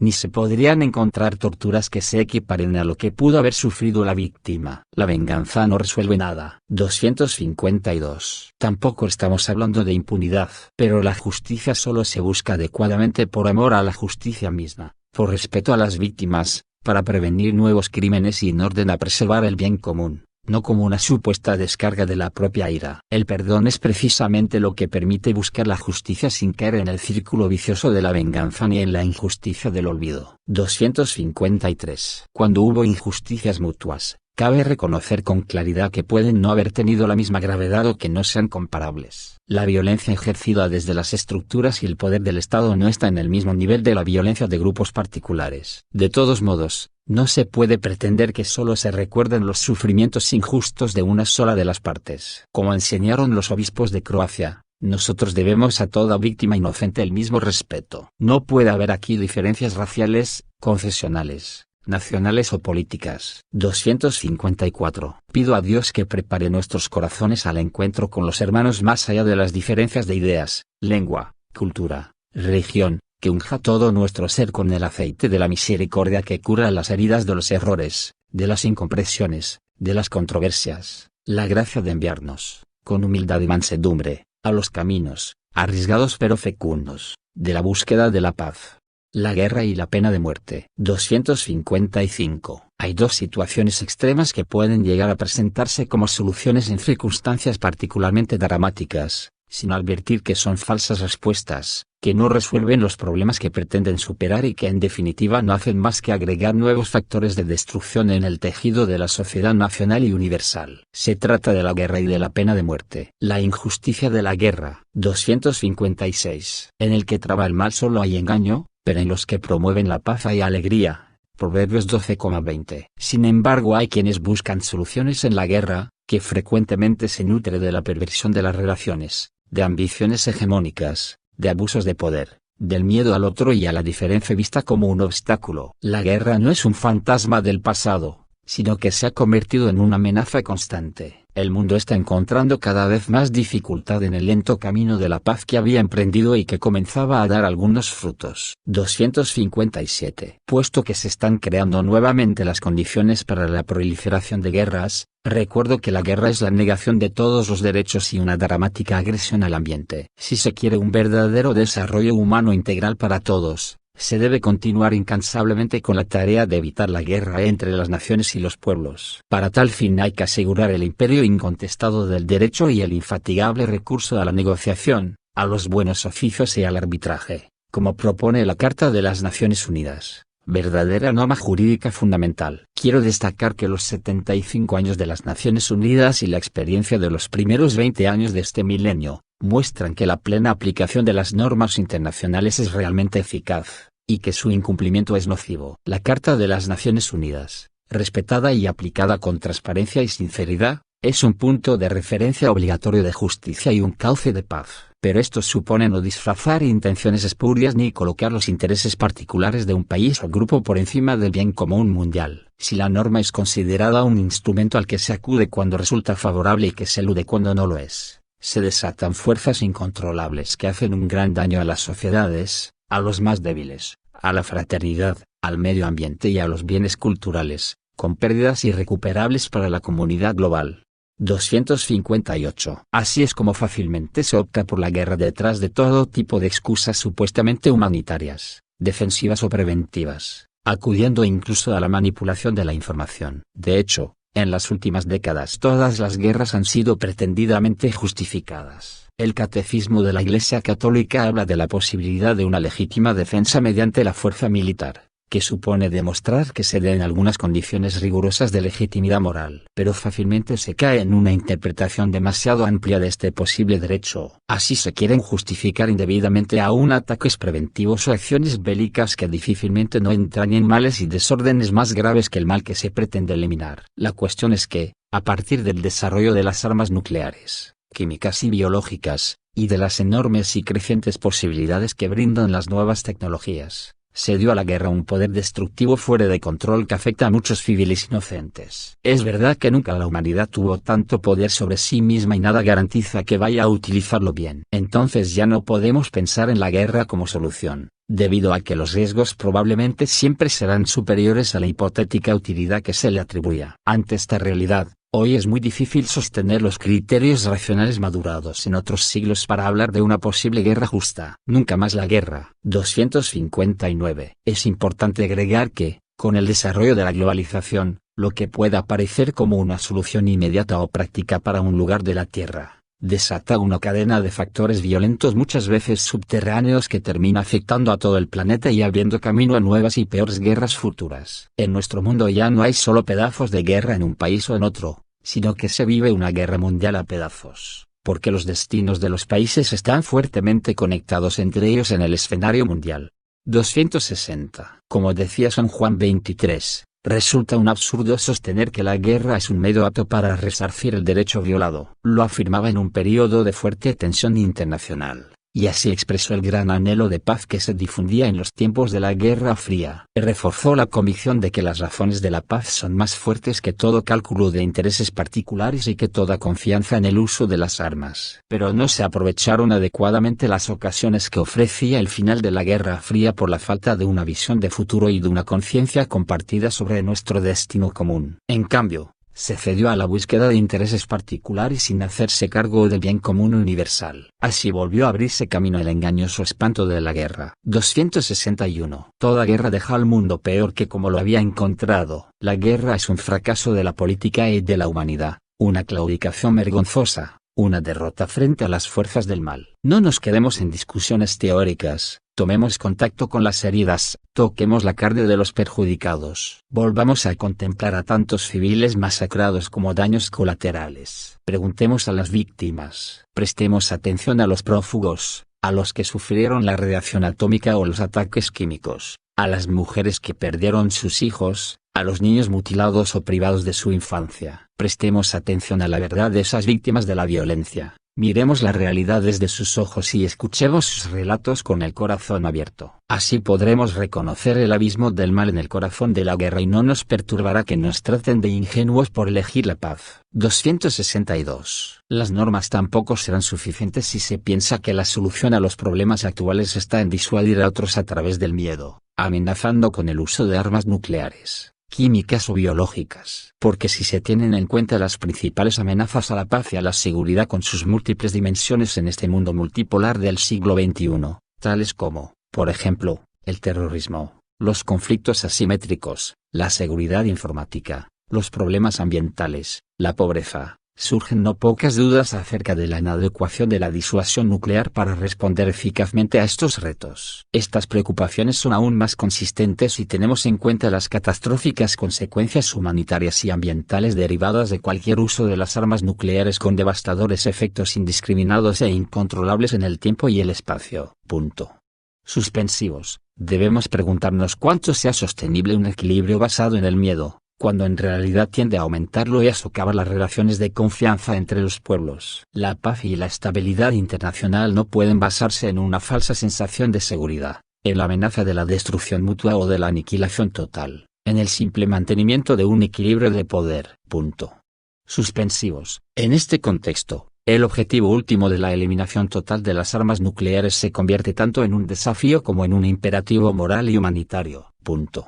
Suspensivos. El aumento de la interdependencia y la globalización comportan que cualquier respuesta que demos a la amenaza de las armas nucleares deba ser colectiva y concertada. basada en la confianza mutua. Esta última se puede construir solo a través de un diálogo que esté sinceramente orientado hacia el bien común y no hacia la protección de intereses encubiertos o particulares. Y con el dinero que se usa en armas y otros gastos militares, constituyamos un fondo mundial, para acabar de una vez con el hambre y para el desarrollo de los países más pobres, de tal modo que sus habitantes no acudan a soluciones violentas o engañosas ni necesiten abandonar sus países para buscar una vida más digna. La pena de muerte. 263. Hay otra manera de hacer desaparecer al otro, que no se dirige a países sino a personas. Es la pena de muerte. San Juan Pablo II declaró de manera clara y firme que esta es inadecuada en el ámbito moral y ya no es necesaria en el ámbito penal. No es posible pensar en una marcha atrás con respecto a esta postura. Hoy decimos con claridad que la pena de muerte es inadmisible y la Iglesia se compromete con determinación para proponer que sea abolida en todo el mundo. 264. En el Nuevo Testamento, al tiempo que se pide a los particulares no tomar la justicia por cuenta propia, comparece Romanos 12,17.19, se reconoce la necesidad de que las autoridades impongan penas a los que obran el mal, comparece Romanos 13,4, Primera de Pedro 2,14. En efecto, la vida en común, estructurada en torno a comunidades organizadas, necesita normas de convivencia cuya libre violación requiere una respuesta adecuada. Esto implica que la autoridad pública legítima pueda y deba combinar penas proporcionadas a la gravedad de los delitos y que se garantice al Poder Judicial la independencia necesaria en el ámbito de la ley. 265. Desde los primeros siglos de la Iglesia, algunos se manifestaron claramente contrarios a la pena capital. Por ejemplo, Lactancio sostenía que no hay que hacer ninguna distinción. Siempre será crimen matar a un hombre. El Papa Nicolás I exhortaba, esfuércense por liberar de la pena de muerte no solo a cada uno de los inocentes, sino también a todos los culpables. Con ocasión del juicio contra unos homicidas que habían asesinado a 2 sacerdotes, San Agustín pedía al juez que no quitara la vida a los asesinos, y lo fundamentaba de esta manera: con esto no impedimos que se reprima la licencia criminal de esos malhechores. Queremos que se conserven vivos y con todos sus miembros, que sea suficiente dirigirlos, por la presión de las leyes, de su loca inquietud al reposo de la salud, o bien que se les ocupe en alguna tarea útil, una vez apartados de sus perversas acciones. También esto se llama condena, pero todos entenderán que se trata de un beneficio más bien que de un suplicio, al ver que no se suelta la rienda a su audacia para dañar ni se les impide la medicina del arrepentimiento. Suspensivos. Encolerízate contra la iniquidad de modo que no te olvides de la humanidad. No satisfagas contra las atrocidades de los pecadores un apetito de venganza, sino más bien haz intención de curar las llagas de esos pecadores. 266. Los miedos y los rencores fácilmente llevan a entender las penas de una manera vindicativa, cuando no cruel, en lugar de entenderlas como parte de un proceso de sanación y de reinserción en la sociedad. Hoy, tanto por parte de algunos sectores de la política como por parte de algunos medios de comunicación, se incita algunas veces a la violencia y a la venganza, pública y privada, no solo contra quienes son responsables de haber cometido delitos, sino también contra quienes cae la sospecha, fundada o no, de no haber cumplido la ley. Suspensivos. Existe la tendencia a construir deliberadamente enemigos, figuras estereotipadas, que concentran en sí mismas todas las características que la sociedad percibe o interpreta como peligrosas. Los mecanismos de formación de estas imágenes son los mismos que, en su momento, permitieron la expansión de las ideas racistas. Esto ha vuelto particularmente riesgosa la costumbre creciente que existe en algunos países de acudir a prisiones preventivas, a reclusiones sin juicio y especialmente a la pena de muerte. 267. Quiero remarcar que es imposible imaginar que hoy los estados no puedan disponer de otro medio que no sea la pena capital para defender la vida de otras personas del agresor injusto. Particular gravedad tienen las así llamadas ejecuciones extrajudiciales o extralegales, que son homicidios deliberados cometidos por algunos estados o por sus agentes, que a menudo se hacen pasar como enfrentamientos con delincuentes o son presentados como consecuencias no deseadas del uso razonable, necesario y proporcional de la fuerza para hacer aplicar la ley. 268. Los argumentos contrarios a la pena de muerte son muchos y bien conocidos. La Iglesia ha oportunamente destacado algunos de ellos, como la posibilidad de la existencia del error judicial y el uso que hacen de ello los regímenes totalitarios y dictatoriales, que lo utilizan como instrumento de supresión de la disidencia política o de persecución de las minorías religiosas y culturales. todas víctimas que para sus respectivas legislaciones son delincuentes. Todos los cristianos y los hombres de buena voluntad están llamados, por lo tanto, a luchar no solo por la abolición de la pena de muerte, legal o ilegal que sea, y en todas sus formas, sino también con el fin de mejorar las condiciones carcelarias, en el respeto de la dignidad humana de las personas privadas de libertad. Y esto yo lo relaciono con la cadena perpetua. Suspensivos. La cadena perpetua es una pena de muerte oculta. 269. Recordemos que ni siquiera el homicida pierde su dignidad personal y Dios mismo se hace su garante. El firme rechazo de la pena de muerte muestra hasta qué punto es posible reconocer la inalienable dignidad de todo ser humano y aceptar que tenga un lugar en este universo. Ya que, si no se lo niego al peor de los criminales, no se lo negaré a nadie. Daré a todos la posibilidad de compartir conmigo este planeta a pesar de lo que pueda separarnos. 270. A los cristianos que dudan y se sienten tentados a ceder ante cualquier forma de violencia, los invito a recordar aquel anuncio del libro de Isaías: con sus espadas forjarán arados. 2,4. Para nosotros esa profecía toma carne en Jesucristo, que frente a un discípulo cebado por la violencia dijo con firmeza: vuelve tu espada a su lugar, pues todos los que empuñan espada, a espada morirán. Mateo 26,52. Era único de aquella antigua advertencia: pediré cuentas al ser humano por la vida de su hermano. Quien derrame sangre humana, su sangre será derramada por otro ser humano. Génesis 9,56. Esta reacción de Jesús, que le brotó del corazón, supera la distancia de los siglos y llega hasta hoy como un constante reclamo. Capítulo 8. Las religiones al servicio de la fraternidad en el mundo. 271. Las distintas religiones, a partir de la valoración de cada persona humana como criatura llamada a ser hijo o hija de Dios, ofrecen un aporte valioso para la construcción de la fraternidad y para la defensa de la justicia en la sociedad. El diálogo entre personas de distintas religiones no se hace meramente por diplomacia, amabilidad o tolerancia. Como enseñaron los obispos de India, el objetivo del diálogo es establecer amistad, paz, armonía y compartir valores y experiencias morales y espirituales en un espíritu de verdad y amor.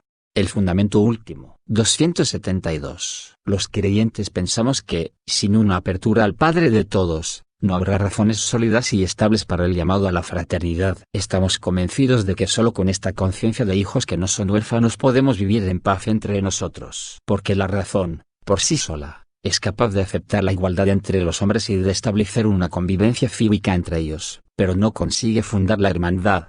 273. En esta línea, quiero recordar un texto memorable: si no existe una verdad trascendente, con cuya obediencia el hombre conquista su plena identidad, tampoco existe ningún principio seguro que garantice relaciones justas entre los hombres. Los intereses de clase, grupo o nación los contraponen inevitablemente unos a otros. Si no se reconoce la verdad trascendente, triunfa la fuerza del poder, y cada uno tiende a utilizar hasta el extremo los medios de que dispone para imponer su propio interés o la propia opinión, sin respetar los derechos de los demás. Puntos suspensivos. La raíz del totalitarismo moderno hay que verla, por tanto, en la negación de la dignidad trascendente de la persona humana, imagen visible de Dios invisible y, precisamente por esto, sujeto natural de derechos que nadie puede violar, ni el individuo, el grupo, la clase social, ni la nación o el Estado. No puede hacerlo tampoco la mayoría de un cuerpo social, poniéndose en contra de la minoría. 274. Desde nuestra experiencia de fe y desde la sabiduría que ha ido amasándose a lo largo de los siglos, aprendiendo también de nuestras muchas debilidades y caídas, los creyentes de las distintas religiones sabemos que hacer presente a Dios es un bien para nuestras sociedades. Buscar a Dios con corazón sincero, siempre que no lo empañemos con nuestros intereses ideológicos o instrumentales, nos ayuda a reconocernos compañeros de camino, verdaderamente hermanos. Creemos que cuando, en nombre de una ideología, se quiere expulsar a Dios de la sociedad, se acaba por adorar ídolos, y enseguida el hombre se pierde, su dignidad es pisoteada, sus derechos violados. Ustedes saben bien a qué atrocidades puede conducir la privación de la libertad de conciencia y de la libertad religiosa, y cómo esa herida deja a la humanidad radicalmente empobrecida, privada de esperanza y de ideales.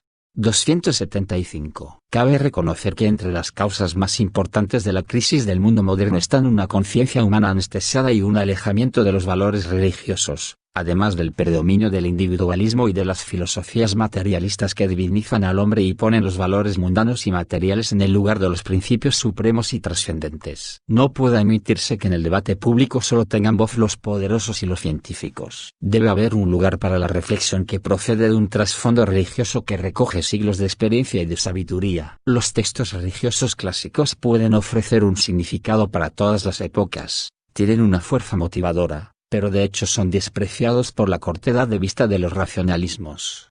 276. Por estas razones, si bien la Iglesia respeta la autonomía de la política, no relega su propia misión al ámbito de lo privado. Al contrario, no puede ni debe quedarse al margen en la construcción de un mundo mejor ni dejar de despertar las fuerzas espirituales que fecunden toda la vida en sociedad. Es verdad que los ministros religiosos no deben hacer política partidaria, propia de los laicos, pero ni siquiera ellos pueden renunciar a la dimensión política de la existencia que implique una constante atención al bien común y la preocupación por el desarrollo humano integral. La Iglesia tiene un papel público que no se agota en sus actividades de asistencia y educación, sino que procura la promoción del hombre y la fraternidad universal. No pretende disputar poderes terrenos, sino ofrecerse como un hogar entre los hogares. Esto es la Iglesia, abierto, puntos suspensivos, para testimoniar al mundo actual la fe, la esperanza y el amor al Señor y a aquellos que Él ama con predilección. Una casa de puertas abiertas. La Iglesia es una casa con las puertas abiertas, porque es madre. Y como María, la madre de Jesús, queremos ser una Iglesia que sirve, que sale de casa, que sale de sus templos, que sale de sus sacristías, para acompañar la vida, sostener la esperanza, ser signo de unidad, puntos suspensivos, para tender puentes, romper muros, sembrar reconciliación.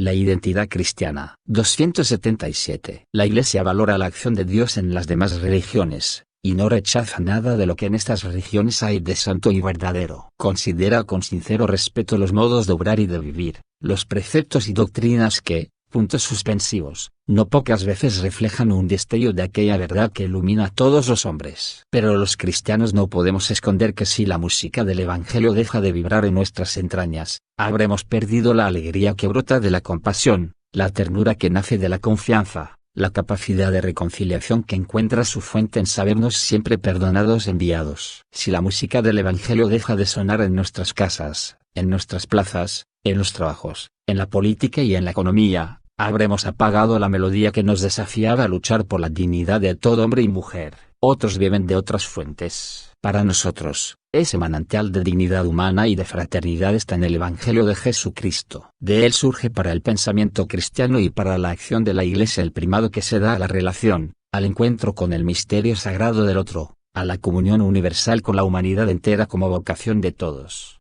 278. Llamada a encarnarse en todos los rincones, y presente durante siglos en cada lugar de la tierra. Eso significa católica. La Iglesia puede comprender desde su experiencia de gracia y de pecado, la belleza de la invitación al amor universal. Porque todo lo que es humano tiene que ver con nosotros. Puntos suspensivos. Donde quiera que se reúnen los pueblos para establecer los derechos y deberes del hombre, nos sentimos honrados cuando nos permiten sentarnos junto a ellos. Para muchos cristianos, este camino de fraternidad tiene también una madre, llamada María. Ella recibió ante la cruz esta maternidad universal. Comparece Juan 19,26, y está atenta no solo a Jesús sino también al resto de sus descendientes. Apocalipsis 12,17. Ella, con el poder del resucitado, quiere parir un mundo nuevo, donde todos seamos hermanos, donde haya lugar para cada descartado de nuestras sociedades, donde resplandezcan la justicia y la paz.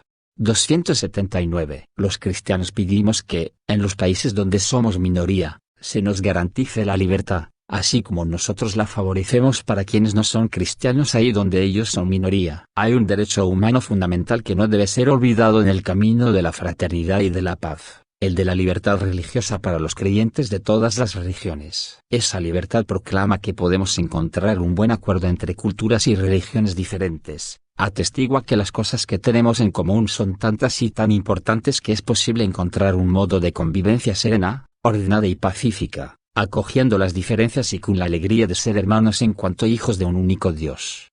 280. Al mismo tiempo, pedimos a Dios que afiance la unidad dentro de la Iglesia, unidad que se enriquece con diferencias que se reconcilian por la acción del Espíritu Santo. Porque fuimos bautizados en un mismo espíritu para formar un solo cuerpo. Primera de Corintios 12,13, donde cada uno hace su aporte distintivo. Como decía San Agustín, el oído ve a través del ojo, y el ojo escucha a través del oído. También urge seguir dando testimonio de un camino de encuentro entre las distintas confesiones cristianas. No podemos olvidar aquel deseo que expresó Jesucristo, que todos sean uno. Juan 17,21. Escuchando su llamado reconocemos con dolor que al proceso de globalización le falta todavía la contribución profética y espiritual de la unidad entre todos los cristianos. No obstante, mientras nos encontramos aún en camino hacia la plena comunión, tenemos ya el deber de dar testimonio común del amor de Dios a su pueblo colaborando en nuestro servicio a la humanidad.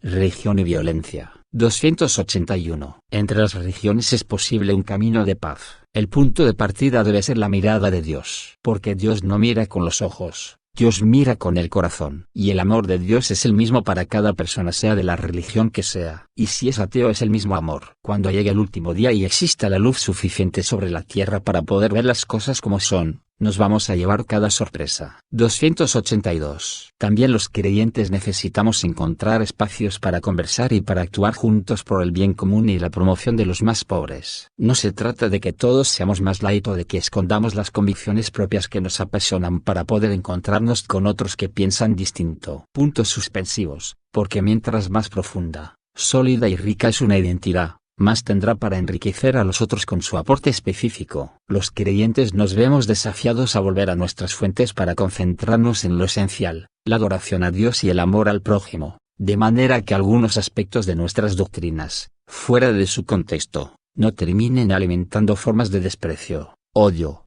xenofobia, negación del otro. La verdad es que la violencia no encuentra fundamento en las convicciones religiosas fundamentales sino en sus deformaciones. 283. El culto a Dios sincero y humilde no lleva a la discriminación, al odio y la violencia, sino al respeto de la sacralidad de la vida, al respeto de la dignidad y la libertad de los demás, y al compromiso amoroso por todos. En realidad el que no ama no conoce a Dios, porque Dios es amor. Primera de Juan 4,8. Por ello el terrorismo execrable que amenaza la seguridad de las personas, tanto en Oriente como en Occidente, tanto en el norte como en el sur, propagando el pánico, el terror y el pesimismo no es a causa de la religión aun cuando los terroristas la utilizan, sino de las interpretaciones equivocadas de los textos religiosos, políticas de hambre, pobreza, injusticia, opresión, arrogancia. Por esto es necesario interrumpir el apoyo a los movimientos terroristas a través del suministro de dinero, armas, planes o justificaciones y también la cobertura de los medios, y considerar esto como crímenes internacionales que amenazan la seguridad y la paz mundiales. Tal terrorismo debe ser condenado en todas sus formas y manifestaciones. Las convicciones religiosas sobre el sentido sagrado de la vida humana nos permiten reconocer los valores fundamentales de nuestra humanidad común. Los valores en virtud de los que podemos y debemos colaborar, construir y dialogar,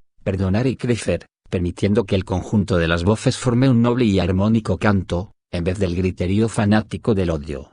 284. A veces la violencia fundamentalista, en algunos grupos de cualquier religión, es desatada por la imprudencia de sus líderes. Pero el mandamiento de la paz está inscrito en lo profundo de las tradiciones religiosas que representamos. Puntos suspensivos. Los líderes religiosos estamos llamados a ser auténticos dialogantes, a trabajar en la construcción de la paz no como intermediarios, sino como auténticos mediadores. Los intermediarios buscan agradar a todas las partes, con el fin de obtener una ganancia para ellos mismos. El mediador, en cambio, es quien no se guarda nada para sí mismo, sino que se entrega generosamente, hasta consumirse, sabiendo que la única ganancia es la de la paz. Cada uno de nosotros está llamado a ser un artesano de la paz, uniendo y no dividiendo, extinguiendo el odio y no conservándolo, abriendo las sendas del diálogo y no levantando nuevos muros.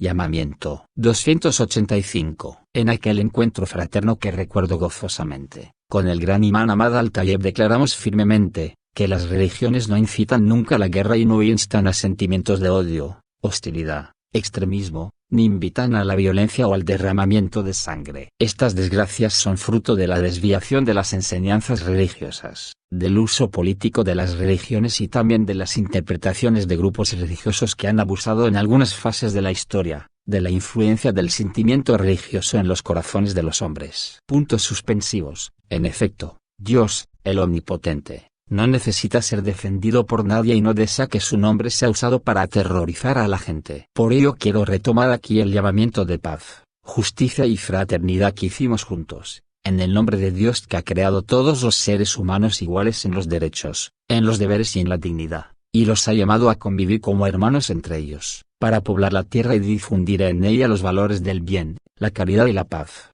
En el nombre de la inocente alma humana que Dios ha prohibido matar, afirmando que quien mata a una persona es como si hubiese matado a toda la humanidad y quien salva a una es como si hubiese salvado a la humanidad entera. En el nombre de los pobres, de los desdichados, de los necesitados y de los marginados que Dios ha ordenado socorrer como un deber requerido a todos los hombres y en modo particular a cada hombre acaudalado y acomodado. En el nombre de los huérfanos, de las viudas, de los refugiados y de los exiliados de sus casas y de sus pueblos, de todas las víctimas de las guerras, las persecuciones y las injusticias, de los débiles, de cuantos viven en el miedo, de los prisioneros de guerra y de los torturados en cualquier parte del mundo, sin distinción alguna. En el nombre de los pueblos que han perdido la seguridad, la paz y la convivencia común, siendo víctimas de la destrucción, de la ruina y de las guerras. En nombre de la fraternidad humana que abraza a todos los hombres, los une y los hace iguales. En el nombre de esta fraternidad golpeada por las políticas de integrismo y división y por los sistemas de ganancia insaciable y las tendencias ideológicas odiosas, que manipulan las acciones y los destinos de los hombres. En el nombre de la libertad, que Dios ha dado a todos los seres humanos, creándolos libres y distinguiéndolos con ella. En el nombre de la justicia y de la misericordia, fundamentos de la prosperidad y quicios de la fe. En el nombre de todas las personas de buena voluntad, presentes en cada rincón de la tierra. En el nombre de Dios y de todo esto puntos suspensivos, asumimos la cultura del diálogo como camino, la colaboración común como conducta, el conocimiento recíproco como método y criterio. 286. En este espacio de reflexión sobre la fraternidad universal, me sentí motivado especialmente por San Francisco de Asís, y también por otros hermanos que no son católicos, Martin Luther King, Desmond Tutu, el Mahatma Mohandas Gandhi y muchos más. Pero quiero terminar recordando a otra persona de profunda fe, quien, desde su intensa experiencia de Dios, hizo un camino de transformación hasta sentirse hermano de todos. Se trata del beato Carlos de Foucault. 287. Él fue orientando su sueño de una entrega total a Dios hacia una identificación con los últimos, abandonados en lo profundo del desierto africano. En ese contexto expresaba sus deseos de sentir a cualquier ser humano como un hermano, y pedía a un amigo, ruega a Dios para que yo sea realmente el hermano de todos. Quería ser, en definitiva, el hermano universal. Pero solo identificándose con los últimos llegó a ser hermano de todos. Que Dios inspire ese sueño en cada uno de nosotros. Amén. Oración al Creador. Señor y Padre de la humanidad, que creaste a todos los seres humanos con la misma dignidad, infunde en nuestros corazones un espíritu fraternal. Inspíranos un sueño de reencuentro, de diálogo, de justicia y de paz. Impúlsanos a crear sociedades más sanas y un mundo más digno, sin hambre, sin pobreza, sin violencia, y sin guerras. Que nuestro corazón se abra a todos los pueblos y naciones de la tierra, para reconocer el bien y la belleza que sembraste en cada uno, para estrechar lazos de unidad, de proyectos comunes, de esperanzas compartidas. Amén. Oración cristiana ecuménica. Dios nuestro, Trinidad de amor, desde la fuerza comunitaria de tu intimidad divina derrama en nosotros el río del amor fraterno. Danos ese amor que se reflejaba en los gestos de Jesús, en su familia de Nazaret y en la primera comunidad cristiana. Concede a los cristianos que vivamos el Evangelio y podamos reconocer a Cristo en cada ser humano, para verlo crucificado en las angustias de los abandonados y olvidados de este mundo y resucitado en cada hermano que se levanta. Ven, Espíritu Santo, muéstranos tu hermosura reflejada en todos los pueblos de la tierra, para descubrir que todos son importantes, que todos son necesarios, que son rostros diferentes de la misma humanidad que amas. Amén. Dado en Asís, junto a la tumba de San Francisco, el 3 de octubre del año 2020, víspera de la fiesta del Poverello, octavo de mi pontificado. Francisco.